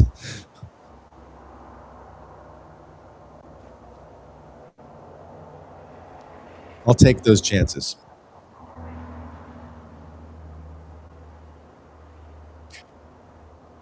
.420 left. Braden Point passes to Seattle. And so, who was he passing to there? Like, was he expecting to pass 2-3 people? Hey, Braden Point, why not shoot the puck? Why not shoot the puck for Thomas Schooley, who needs you to shoot the puck at least twice tonight? Come on, man. I don't understand why he doesn't shoot the puck anymore. Me either. You're seeing what I'm talking about now, right? Oh, He's I not shooting the know. puck. Yeah. It's like he'll only shoot if he's directly in front of the net. Win the face-off here. Gage over to Victor Hedman, who misses by a mile. That's 2 good passes by Gage, though. Gage has been very good lately. Obviously, scoring goals. And he's earned his spot on the second line here. 4 goals in 4 games. Yeah, but he's got to continue. He's got to keep scoring. This line's got to figure out how to keep scoring goals. I know they already have won this game, but they've got to be consistent. And again, we pass right to the middle of the ice to Seattle and give them a 3-on-2. That was the big Swede. End of the second for I was going to say Vancouver that and was Florida. Hedman. 4-2 Canucks. Buffalo's still up 1-0. At the end of the second. Yeah, UPL is stopping a whole bunch of breakaways from Vegas. I keep watching the tweets from the game. Oh, Vegas is getting chances? Yeah. They've had like 3 breakaways on him. Well, we could really use a Vegas win tonight. And we won it in regulation, too. See, my only problem with Holmberg, and that's a great play to stay with the puck and everything, but he's a little bit slower than I would like him to be. He's not the quickest guy. And Destus gets beat. I don't think Vasi got a piece of that one. I think he just missed the net there. We're tied in shots, though. Next goal in this game's massive.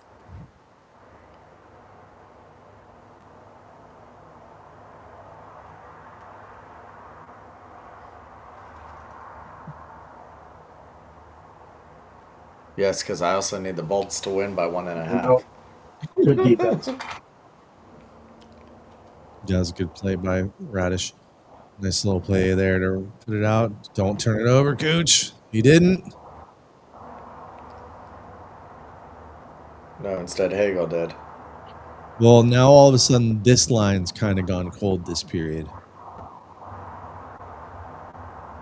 Besides that beautiful play. I wonder if they switched who's covering or who's playing against them. All right, so here's Hagel, Sorelli. No, Paul's out there. Oh, nice pass. Oh, nice. Oh, was that Paul that got stopped or Hagel? Hagel. Oh, Hagel. That The was a goalie good, just made a nice line across the crease, though. That was good. Yeah, good stop. Because it looked like he had it pegged in the corner there. That was Grubauer, though. That's typical Grubauer. Yeah, he came across the crease perfectly.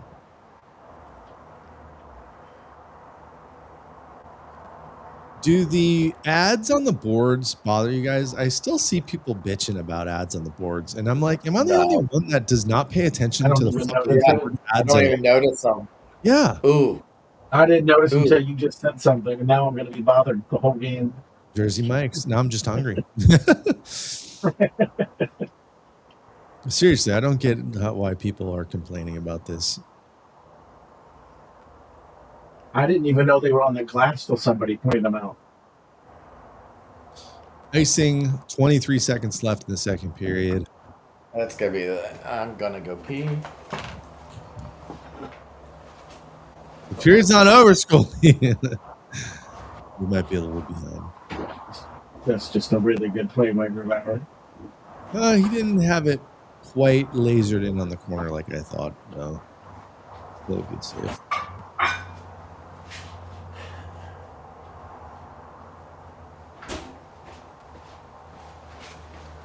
$23 seconds. By the way, do either of you guys have a Winn-Dixie anywhere near you guys? Yeah. They have Bailey's flavored whipped cream cupcakes. If you like Bailey's, they're delicious. Only from a short. I like Bailey's in my drink, not my cupcakes. Oh, it is delicious. They also have a Oreo whipped cupcake too. Why was that icing? Yorkshire. Oh, it's never mind. No, it's the end of period. It's end of period. I was like, Yorkshire definitely had him at the hash mark. All right, I'm going to take a break and go pee. 3-2. Bolts win. Well, Bolts winning. Let's go back to our predictions here while these guys all take a little break. Well, we said 4-2. Yeah, you said 4-2. Definitely still in play. John said 4-1. That's out. I said 5-3. So we're still on track here. Let me refresh here. Just this folks.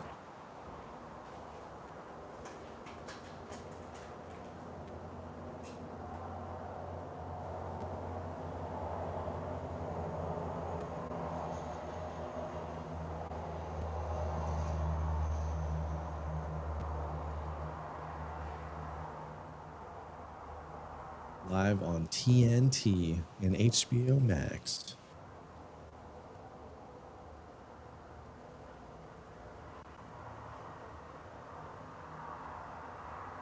All right, let's see what we got here. I'm pulling up the stats. 15 shots Bolts, 14 shots Kraken, 17 hits for the Bolts, 11 for the Kraken. Penalty minutes, we've got 6, they've got 4. Faceoffs were winning, 57.1 to 42.9. It's a good sign. And then let's go to the box score here and see who our leader is. On time on ice, Nikita Kucherov. 14 shifts, 14 minutes, 8 seconds. Got 2 goals. And is a +/+1. 5 shots on goal for Cooch, leads the Bolts. We've got Gage Gonzalez with 5 hits. That leads the way for the Bolts. And defense, we've got defensive leader is Darren Radish with 16 minutes. So he's played a lot of hockey so far. Hedman's at 11 minutes with Chernak. And Destu is down to 10 minutes. He's the lowest one. Defense, Hedman and Chernak are a -1 for plus minus. No points for the defense. Dassey 12 saves on 14 shots.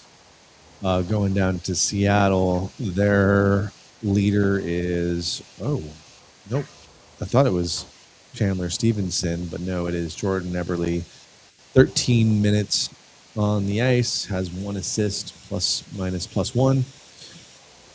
Defensively, and hits, by the way, for them is Melanson with 6 hits. He's only got 5 minutes on the ice, and he's got 6 hits, so you know what he does. And then you've got 14 minutes for Brandon Montour, who's a -2 tonight. None of their defense has any points in this game. And Gruber is an .800 save percentage, 3 goals allowed. Grubauer. Shots. Grubauer. I call him McGruber.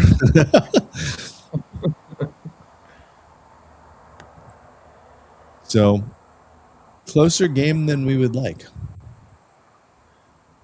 Man, how about Darren Radish ringing in 16 minutes already?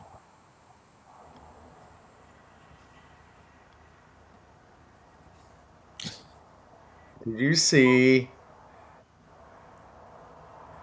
What do you think Tampa should have done at the trade deadline? Ugh.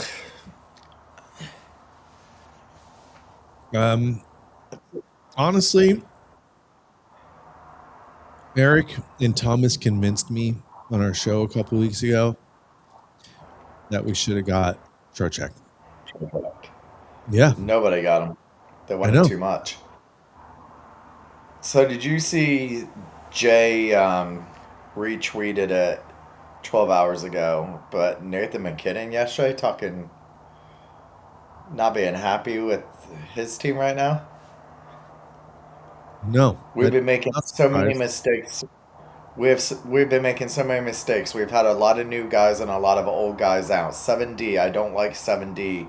Different D pairs. Every shift isn't great. The flow is off for sure. Why would he not like 7D? Less time for him. 7D means he double shifts, though, doesn't it? No. He would have less. Well, they're not playing a defensive player as a forward. You have 7D, that means you have 1 less forward.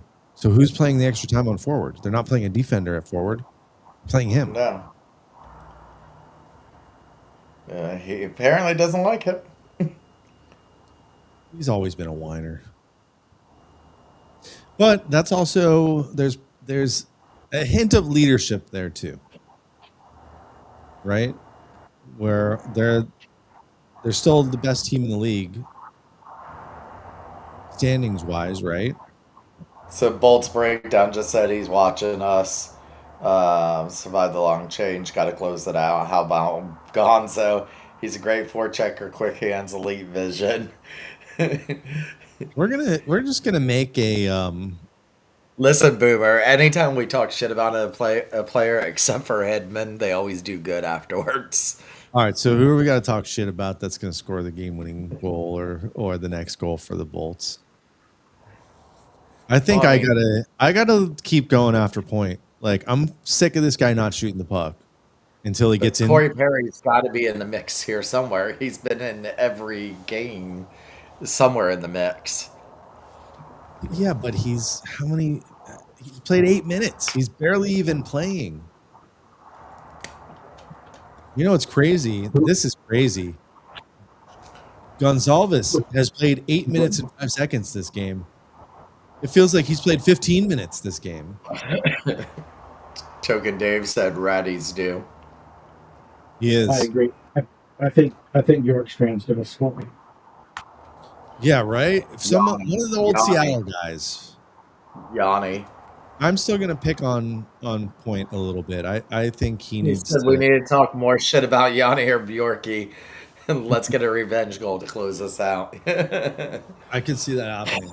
I could totally see one of those guys getting a goal here. But again, third and fourth line guys, I think it's going to be a top two line. Obviously, It usually happens against us whenever we do a welcome back video. They end up scoring or factor in some kind of scoring against us. So, Yanni and Bjorky got their welcome back. Let's do Gord with the goal, Bjorkstrand with the assist. you think they're going to change them and put them on the same line for the third? Hey, they had them earlier. Coop. He likes to shuffle those lines. Especially there was no scoring for the last 19 minutes of that period. Well, I do think that defensively they did change something up, at least the matchups wise, with that first line, because we were killing them with that first line. With 57 seconds into the second is when Cooch scored. So the other 19 minutes and it's 18 minutes and 3 seconds. They kind of shut down the line after that, though. So we'll see. I don't know. I'm going to keep an eye on that first line. I didn't really pay attention to who's covering them, but they did get shut down in that second period after that goal. So time for the rest of the team to step it up. Token opened his Black Heritage mystery puck. That was a cool logo. I think all the logos that they've come out with for the. Oh my gosh! Did you see they just came out with the Pride one, and people are. Yeah.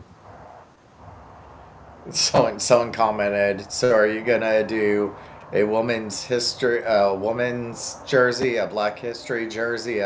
And the Lightning came back and replied, "We did do one for all those." It's like, don't you feel like an idiot now? Yeah, that's just a dumb fan. That's actually just not a fan. That's just somebody that's trying to pick a fight. Oh yeah, because you know that they do all that stuff. To finish Token's comment here, got the Hagel puck. So Hagel snipes one here. I can see that happening. His first double, so we got two of them. What's that mean? I don't know what that means. It's like a double cheeseburger with pucks. He got 2 pucks, and both of them were Hagel. Oh, okay. I've never got a mystery puck. I haven't in a couple of years because they're just charging outrageous now. So my daughter likes to go to, what do you call them, thrift stores and stuff, and like secondhand shops. So I told her, like, if you see anything cool, Lightning, like, just grab it. I'll pay you back. Just get it. So this is what she came back with. Well, you saw, like, she found some practice pucks, like you saw around the holidays. Pucks, yeah. Those are cool, but this is a pretty good one. It's not in great shape, but the 1,000 Marty St. Louis puck. Yeah, I mean, this is pretty cool. I'm not a puck guy, but that is pretty cool. Like, if somebody is sitting on this and just doesn't care and wants to get rid of it, I'll keep it out here.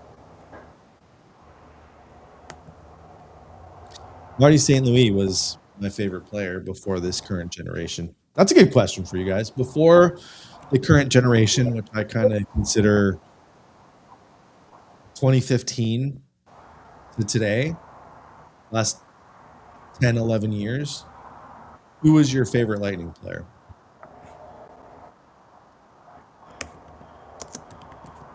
I have two. Mine was Robbie DeMaio and John Cullen.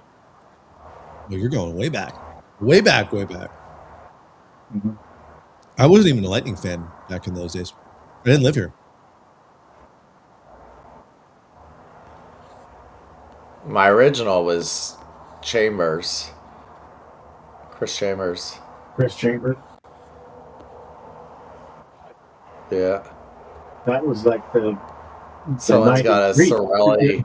Sorelli autographed Black Heritage puck for $60.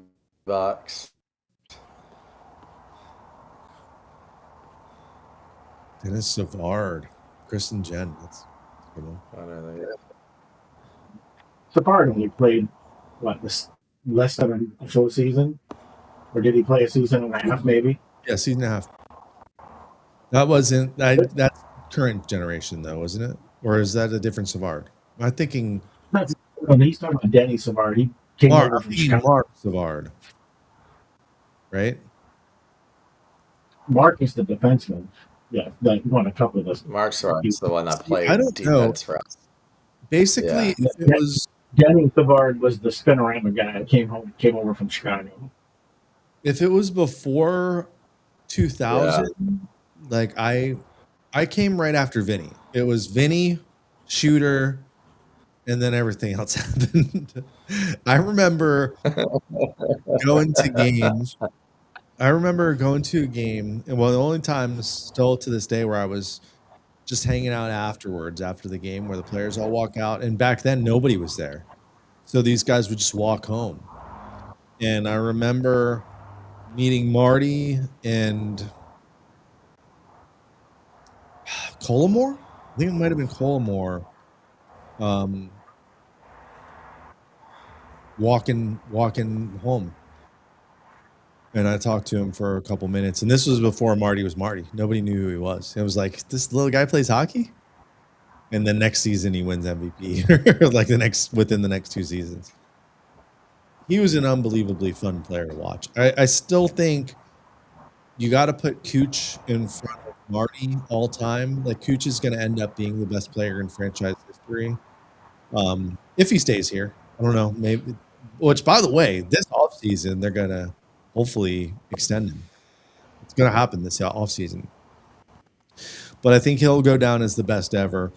But I'm thinking more of like the most exciting players. Cooch and St. Louis. Like fun, exciting players to watch. Like you can't, like almost in NHL history, you can't beat those two. Some of Marty St. Louis' goals in that playoff run to the Stanley Cup. Oh, you're echoing. I'm echoing. Oh yeah, you are. Yep. Oh, hang on. Boomer said his favorite back in the day was Vinny and Marty. He was little when he played, but I always loved rewatching Fedotenko as I grew up too. Fedotenko was clutch. Fedotenko. Remember, this guy breaks a cheekbone and becomes like the best player in that playoff run. Well, besides Brad, see, like I said earlier, everyone forgets Brad.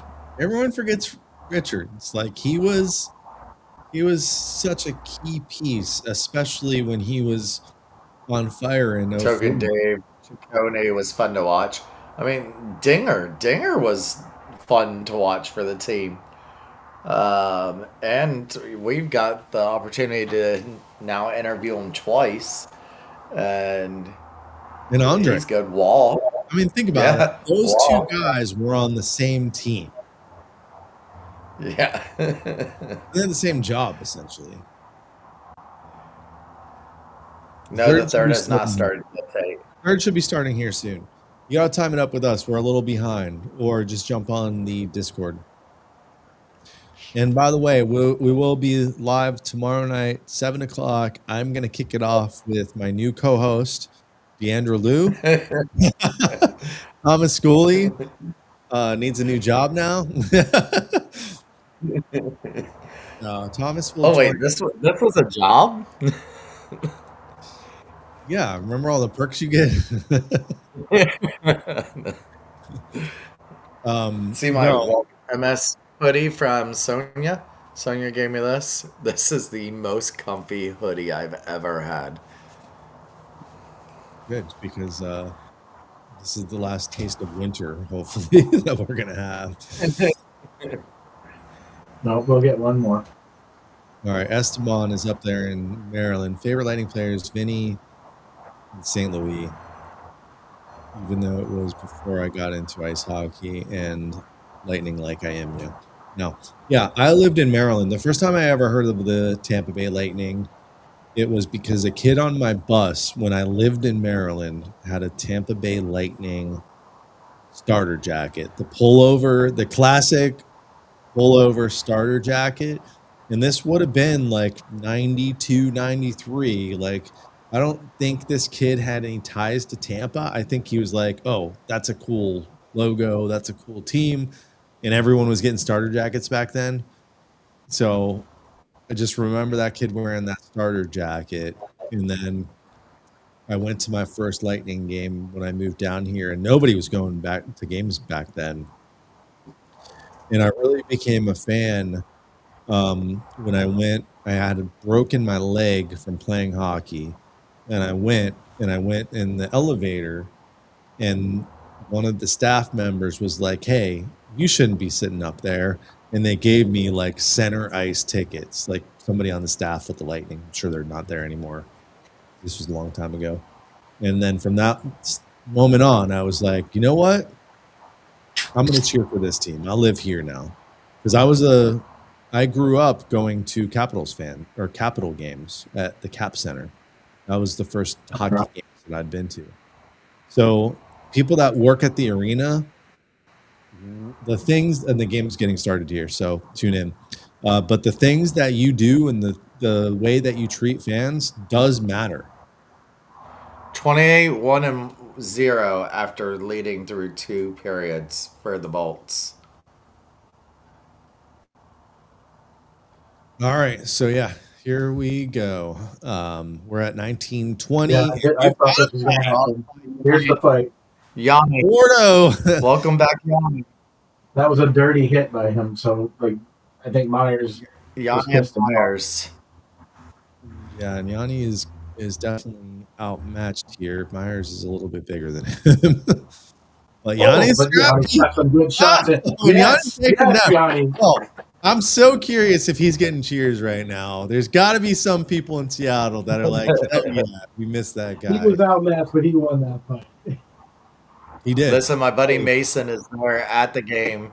He is in the Coast Guard stationed out there, and he is a huge Lightning fan. Oof. So that hit stems from a board. That hit stems from Myers crushing him against the boards from behind that they didn't call on the other side. He splits his face open right there, so Myers has got a nice cut under his eye. All right, well, let's start off with a little fireworks tonight. You can see the Lightning tweeting out, "Oh my god!" Wow. Lightning don't usually promote fighting, but they are now. Oh, now it's gonna start getting those hard checks now. Well, we win a physical game against these guys all day long. Yeah. Yeah, put it on net. Tampa Bay leads major penalties this season. Yeah, that's bullshit, though. Because we play the Panthers and Buffalo. I was going to say, it's from the Panthers and the Buffalo games. Oh.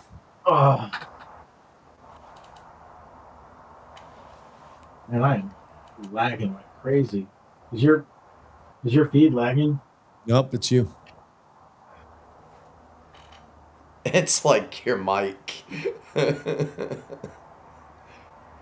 my mic still bad? There's something going on with it. It's what mic? It just sounds like you're in a tunnel. I don't know if it's not connected or what. It's fine. We'll survive. It's fine. We're fine. Everything's fine. As long as we win this game. If not, then fuck your mic. Lightning leading in shots on goal again, 16-14. Oof. I don't like these 1-goal games because a little deflection here or there can make the difference. Hedman with the bad outlet pass. Stop me if you've heard that before.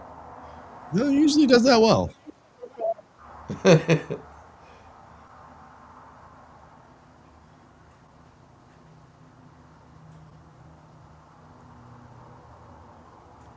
Ugh. Good save. What are they doing? Why are they scrambling too much? He's trying to do shift change.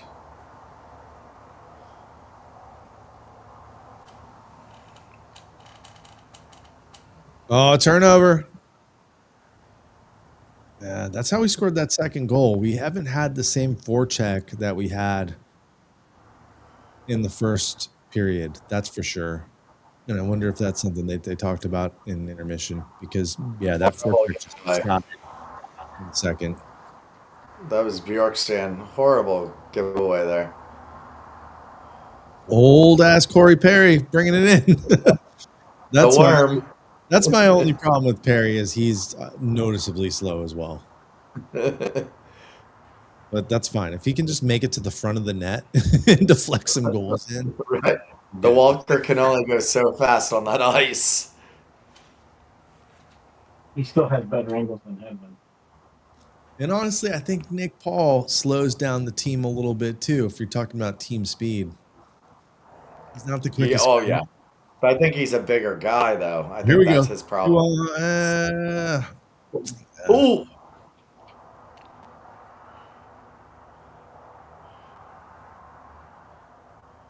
Come on, Pointer. Moser. Braden Point, he's not shooting. Sorelli. Oh! Oh! All right. It looked like we got a little fight left in us, so that's good because that should have been a goal. This is kind of one of those scenarios where next goal might win a game. Oh, come on. 15:37 left in the third. 3-2 Bolts.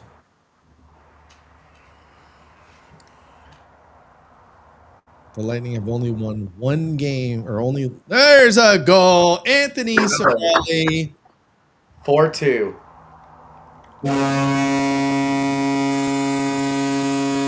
What'd I say about that forecheck?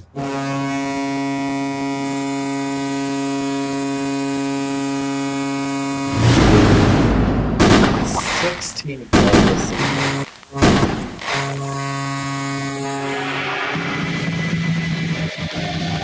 Hey, respect for TNT for showing that save on the other end by Vasi first. Ooh. Sorelli, no doubt about that. And yeah, there's I saw the comment, TNT malfunctioning there. We just caught up. All right. TNT just had a seat. Something happened in that locker room. This is a different team than we saw at the end of that second period. And I'm going to change the score here. Don't you worry. It's a manual process. Cooch and Hagel with the assist. There's my assist from me. Was that Hagel with the turnover there? I would like to see that again. Yeah. But again, forecheck. The forecheck disappeared in the second period. And we've seen a different team. You can't give up a quick goal. No. Not right like after scoring. Not like they did last period. So and don't do this safe stuff. Stay on them. Score the next goal. No, because you know they're going to pull Grubauer. TNT has no sound right now. Goals. Are you saying our broadcast is actually better than TNT right now? I went from my mic. Nobody's saying that. That's a rare one. I gave TNT my mic. No, your mic can't hear you. Apparently TNT is out. Well, actually, I can take it off mute. Yeah, there's no sound on TNT right now.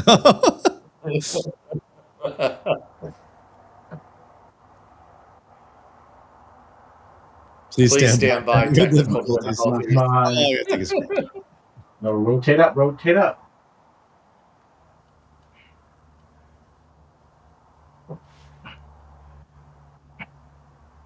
Eric says Kucherov has his third consecutive road game with at least 3 points, which is the third time in his career he's accomplished this to become the fifth player in NHL history to have at least 3 such streaks. Gretzky, Lemieux, Yager, and LaFontaine. Some good company to be with. So you got the assist. I want to know how people figure that out.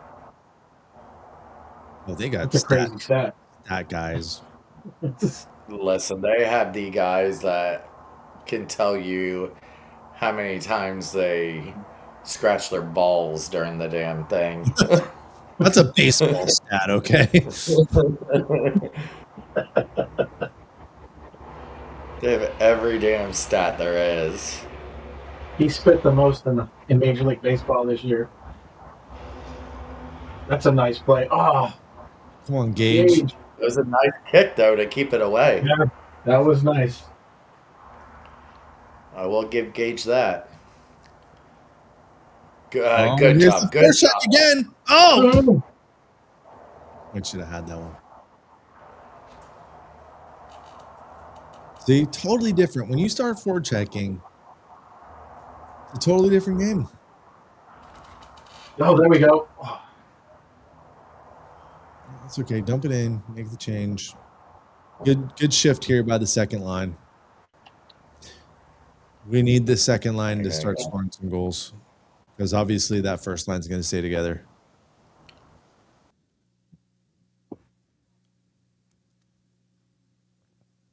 Sounds back. Yeah, I see technical difficulties are gone.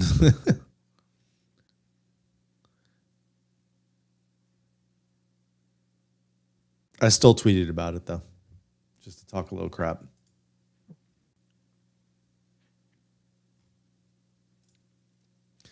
(4-2), 11:48 in the third. I'm feeling good about this one.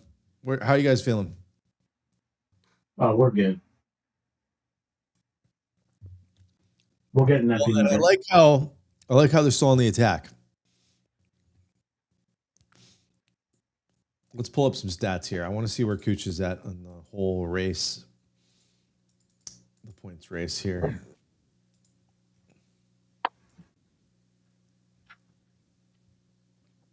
Taking a pit break. So I don't know if this is updated. 106. Cooch is at 106 for points. Do we know what he had coming into this game?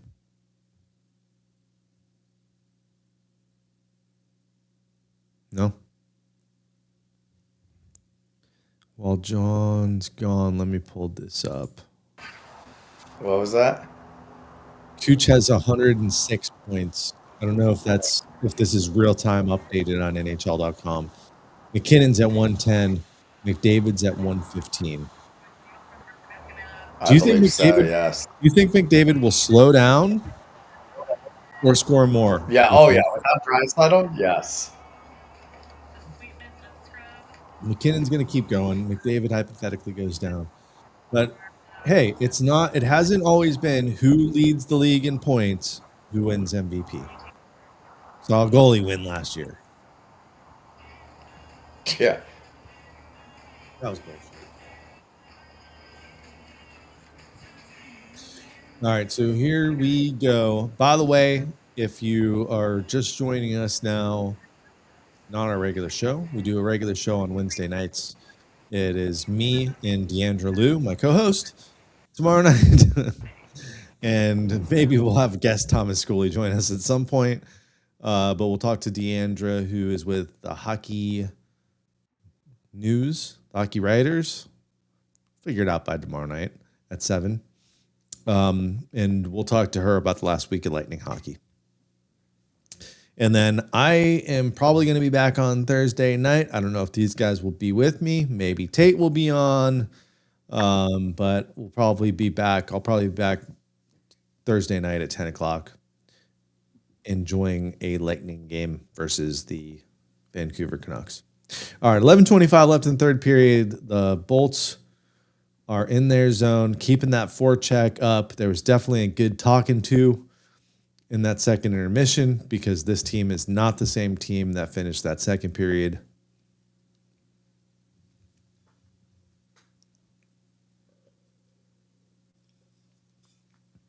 And there it is, another turnover. And that was Cooch. Look at these guys. Nice. Look at these guys. Put it in. Oh, that was off the post, crossbar, whatever it went off. There was a ding.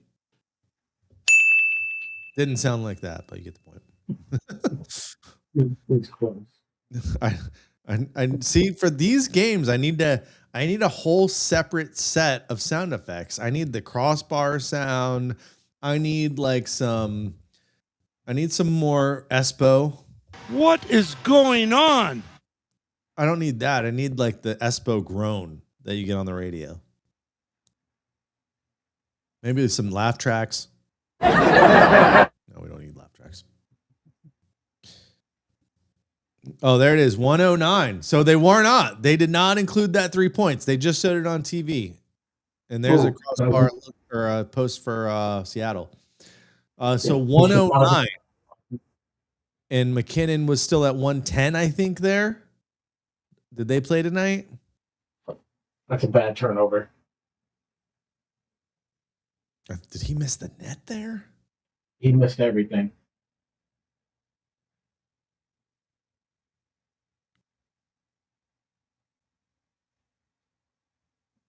All right, come on, guys. This is the test here. Can we play defense? There we go. Way to get it back. Slow it down. Here's the breakout. Chernak dumps it in. We're skating so much faster now. Oh, Hedman actually stepped up and made a play. Not on purpose. Yes, he did. He just said, "Oh, look where I am." Every squirrel finds a nut job right away. He still thinks he's up in Detroit.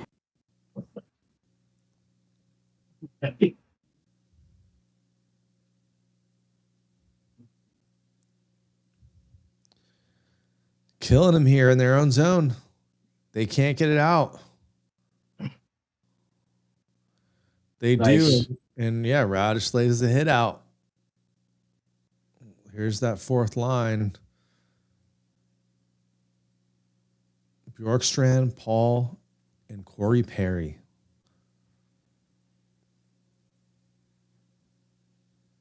What do you guys think of Geeky going back down? I don't think he's fast enough for the NHL. I don't think he's not ready yet. Yeah, I'm with you.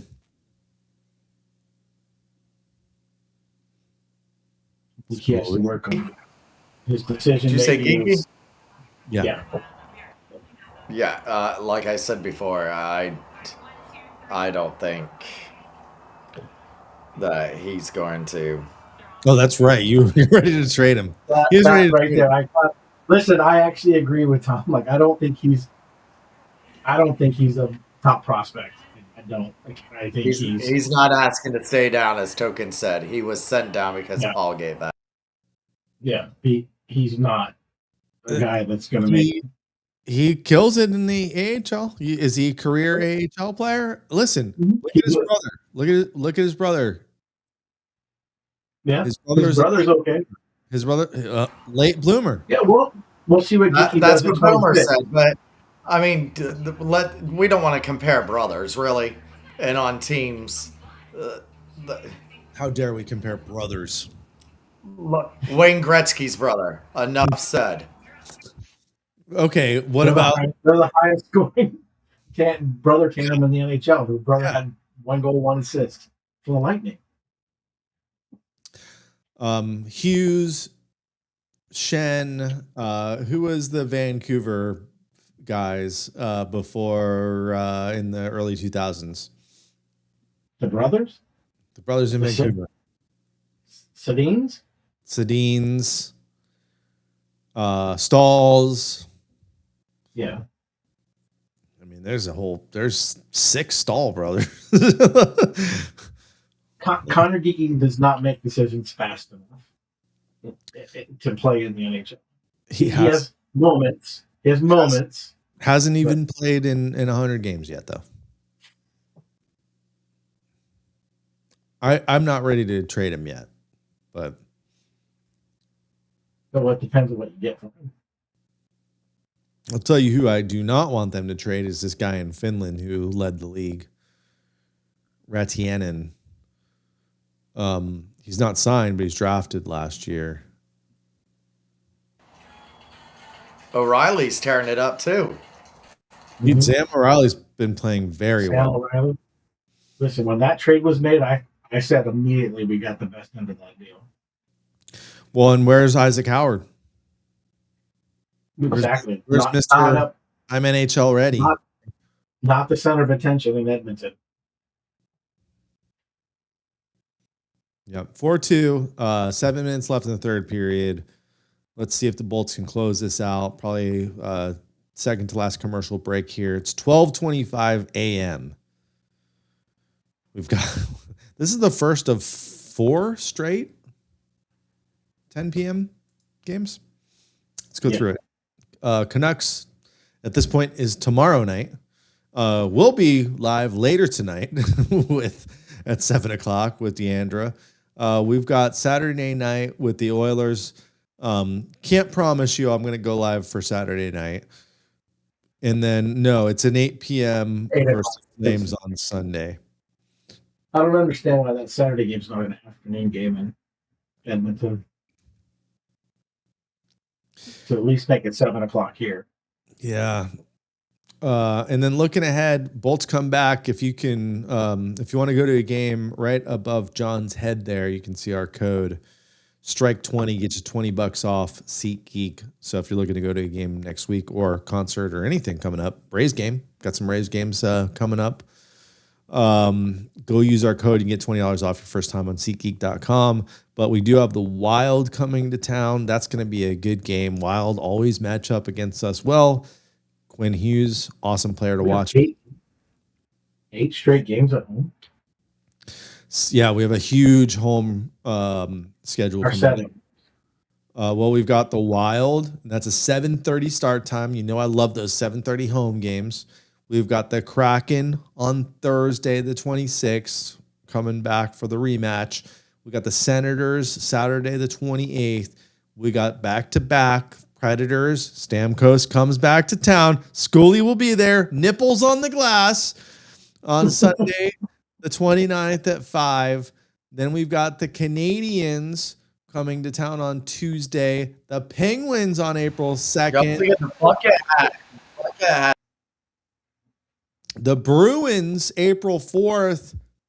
That's 7 straight at home. Where do you put Johansson? Against the Senators or against the Predators? Senators. Me too. I'll put him against the Senators. Oh, good chance there for Sorelli. I'm telling you, this new first line is going to be the first line for the rest of the season. Point's going to have to figure out how to anchor that second line.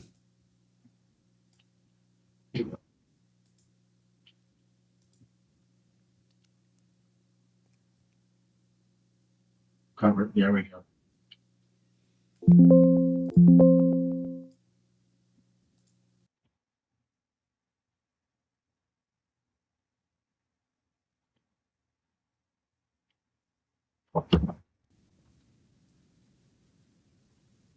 We lost Shooter again. Again, so it's the best. Yes, that's the best time of these, is when we lose him.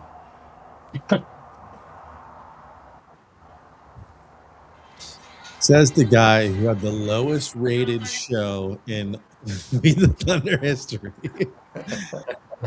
Tate and Schooley.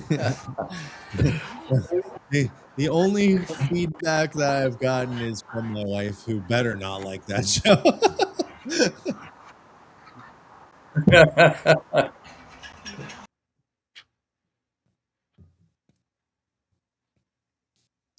All right, 5:58 left in the third. I keep having to upload or reload my browser here. I keep losing chat. I keep having to do it for the game. You're probably having to do it when I do it. That's the problem. I've completely lost the actual feed to the game on Discord.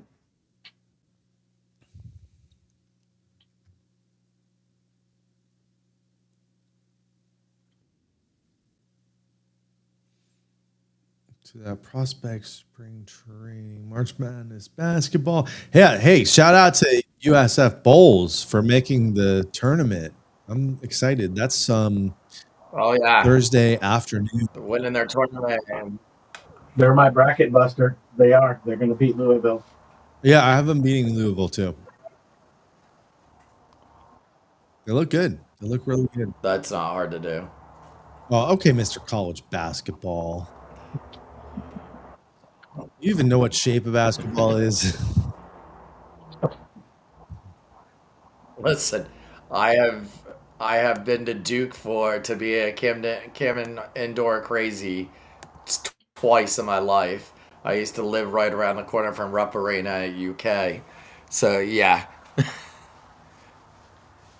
First time I ever watched the NCAA tournament was Duke, when Duke Blue Devils lost to UNLV under Tarkanian. The only college basketball game I went to was one of the best college basketball games of all time, at least what I'm told. I went to a Duke over North Carolina game. North Carolina. I was in Christian town. Laettner hit it at the end of the game. No, it was probably the second best Duke UNC game. I had no idea when I woke up I was going to this game, and the one of the guys that I was working with was like, "Hey, we got these tickets to this game. We better go if we're going to make it in time." And it's Duke, North Carolina at UNC Chapel Hill, and I didn't care who won, but I love it when the away team wins, especially when I don't care who wins. And North Carolina is winning the whole game. It's in Chapel Hill, and Duke comes back, and in the last or at the buzzer, Austin Rivers hits a 3-pointer when they're down 2. Drains a 3-pointer at the buzzer in Chapel Hill, and I don't think I've ever been to an arena that just felt like everything just got sucked out of the arena, because all those people in North Carolina, UNC, all those baby blue, whatever blue they call it, Tar Heels. I mean, Tar Heel blue. A look on their face, and I don't care who wins. I'm just laughing at what just had happened. But it was a epic game. I like college basketball. College basketball is way better than NBA, and I like basketball. I like basketball better than baseball. I know you guys probably don't agree with that, but I think there's more action. Oh no, I love it. I was at my first Final Four. Lightning going on power play. Lightning going on power play here. It's a good time to score and get out of reach. That might be it right here. Cooch for the hat trick.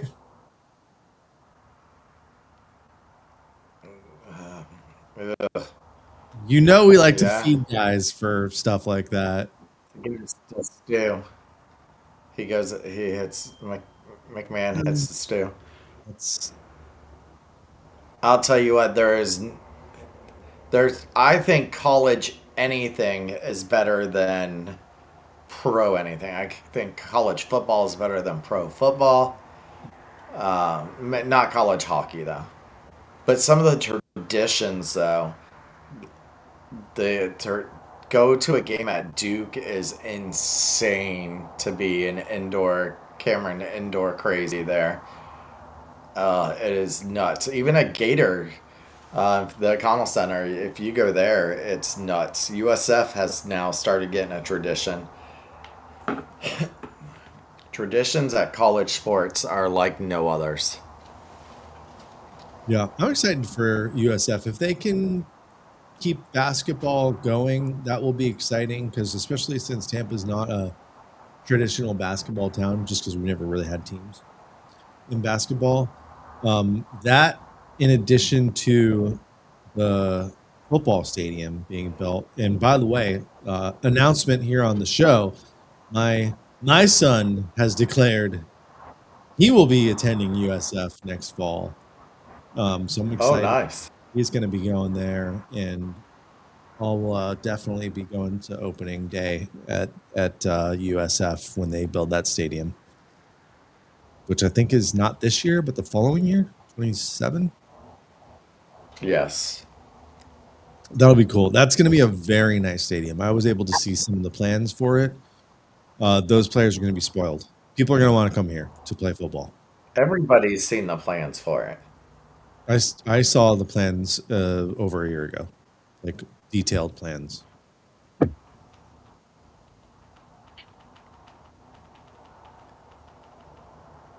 Like they have hydrotherapy rooms and red light rooms that have like 70 plus inch TVs. Red lights. That's all around. The O district.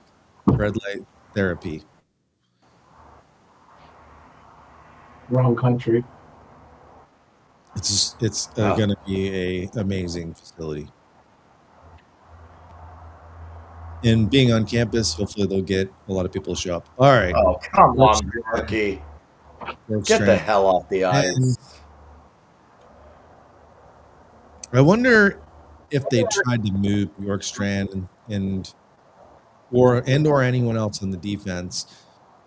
Maybe a Chernak, just to see if anyone could bite, if they could package them to get somebody that maybe they were really going for. Because if you listen to the interview with JB. Oh, Lord, look who it is, Hetty, knocking it backwards. Good job, Hetty.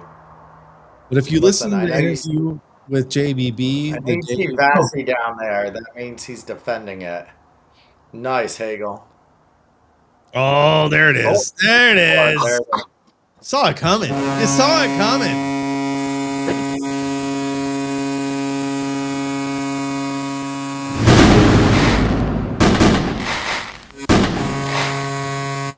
You know, Hagel had to get a goal too. If everyone else is scoring on that first line, you know this is. It's Sorelli's getting one. Hagel has to get one. Still a power play goal, right? So they've that's a nice pass. Like, listen, rewind. Yeah. I saw it. Hagel. Oh no, that was Gage. That was Gage. Who had the first pass though? Did Cooch get another? Cooch got another. Yeah. So he's tied with McKinnon now. Just like that. 4.9. 31st goal this season. 4 points tonight for Hagel. Look at that. Hot damn. Hagel has 4 too? Yeah. So let's see. How do we catch up with the Sabres? Sabres Golden Knights still 1-0. Well, how did we catch up? Something happened in that game. There's 5 minutes left. Something happened in that game. Oh. I just happened to look down at my phone and we're a little ahead.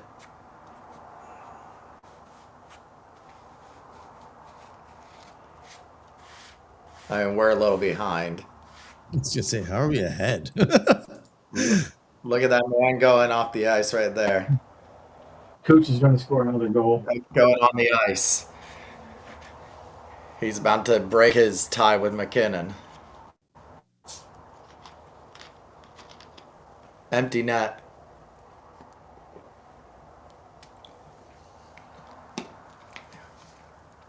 There's your hat. Yep. Cooch is like me. If there's an empty net, I'm on it. Throw those hats.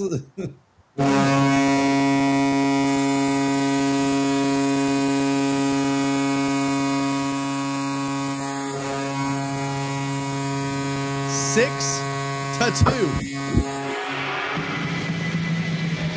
Gotta stop before the music starts. All right. I think this was a great success. We had a little bit of a hiccup in the second period, but man, they came out ready to win the game in the third period. This was a difference. They did.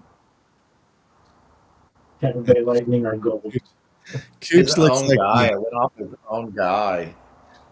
Cooch, when that empties. Oh, did you see the hat come down? Somebody threw their hat very early there. So there you go, Cooch with the hat trick. 5-point night for Kucherov, and Cirelli got the assist. So Cirelli's got 3 or 4 tonight too. Gage has 2. Could you imagine? I know a guy who wanted to trade Gage. Hi, it's me. I'm the problem. It's me. Well, my co-host tomorrow is Deandra Liu at 7 p.m. tonight.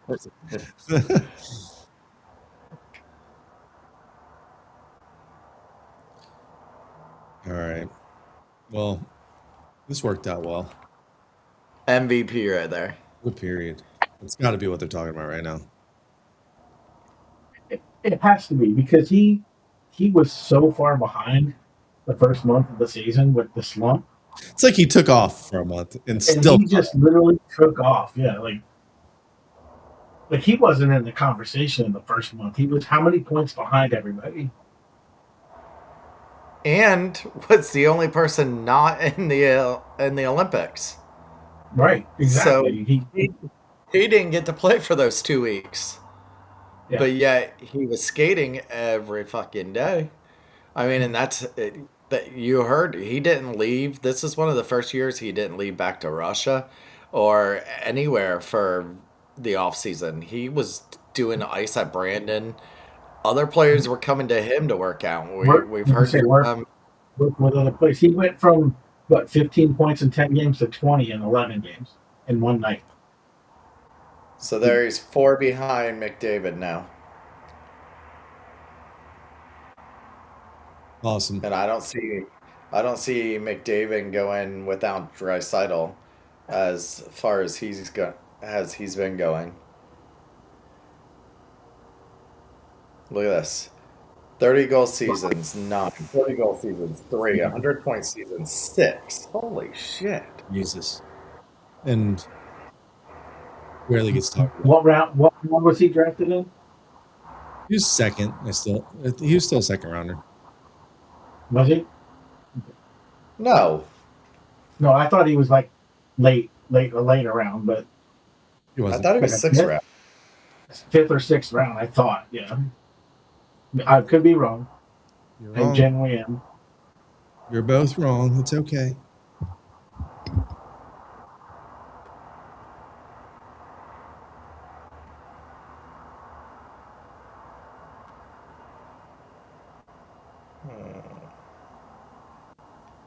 Oh, he was the 58th pick. Drafted in the second? Well, it's almost like the guy who hosts the podcast about the Lightning knows about the Lightning.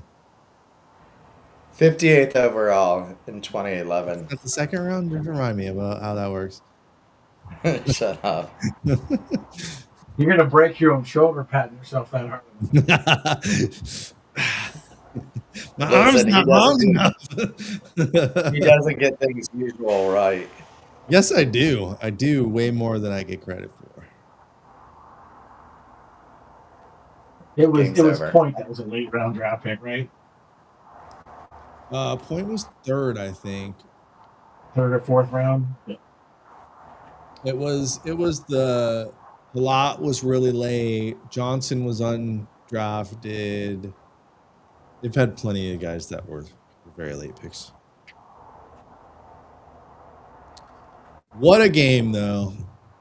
So Kucherov, 3 goals, 2 assists. Hagel, a goal, 3 assists. Cirelli, goal, 2 assists.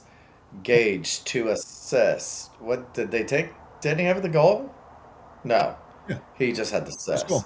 2 assists. Gage had the first goal. 100%. There's no way that was anyone else's goal. Point to Then Gage. why is Benjamin Pierce saying that he didn't get the goal? That's got to be wrong. 3, 4, 5. So that's it, guys. 6-2 official.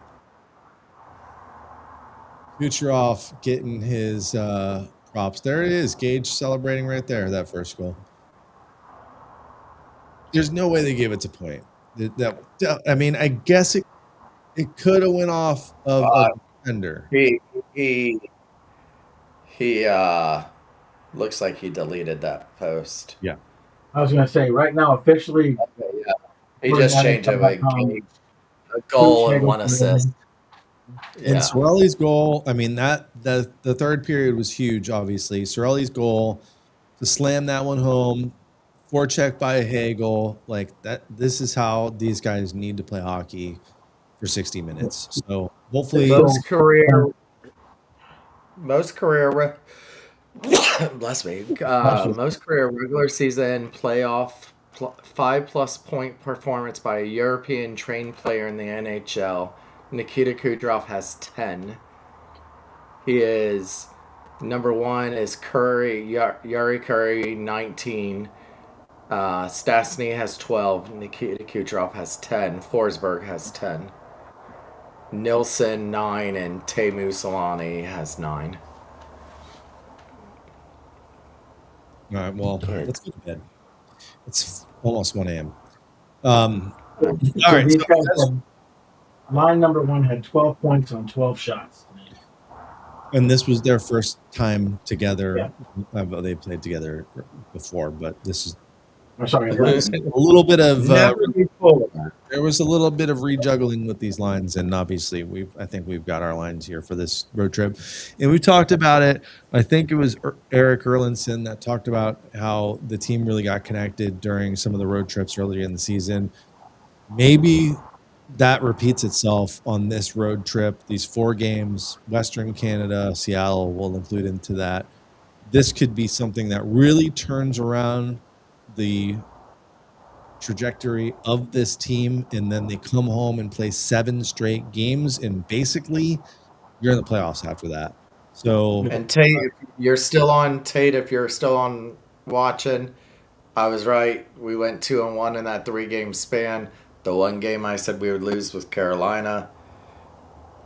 So take that motherfucker. All right. I'm going to sign out. I'm going to get up for work early, man. You guys have a good night. Go Bolts. You too. All right. Bolts. See ya. And yeah, if anyone is still out there watching, looks like some of you guys are out there.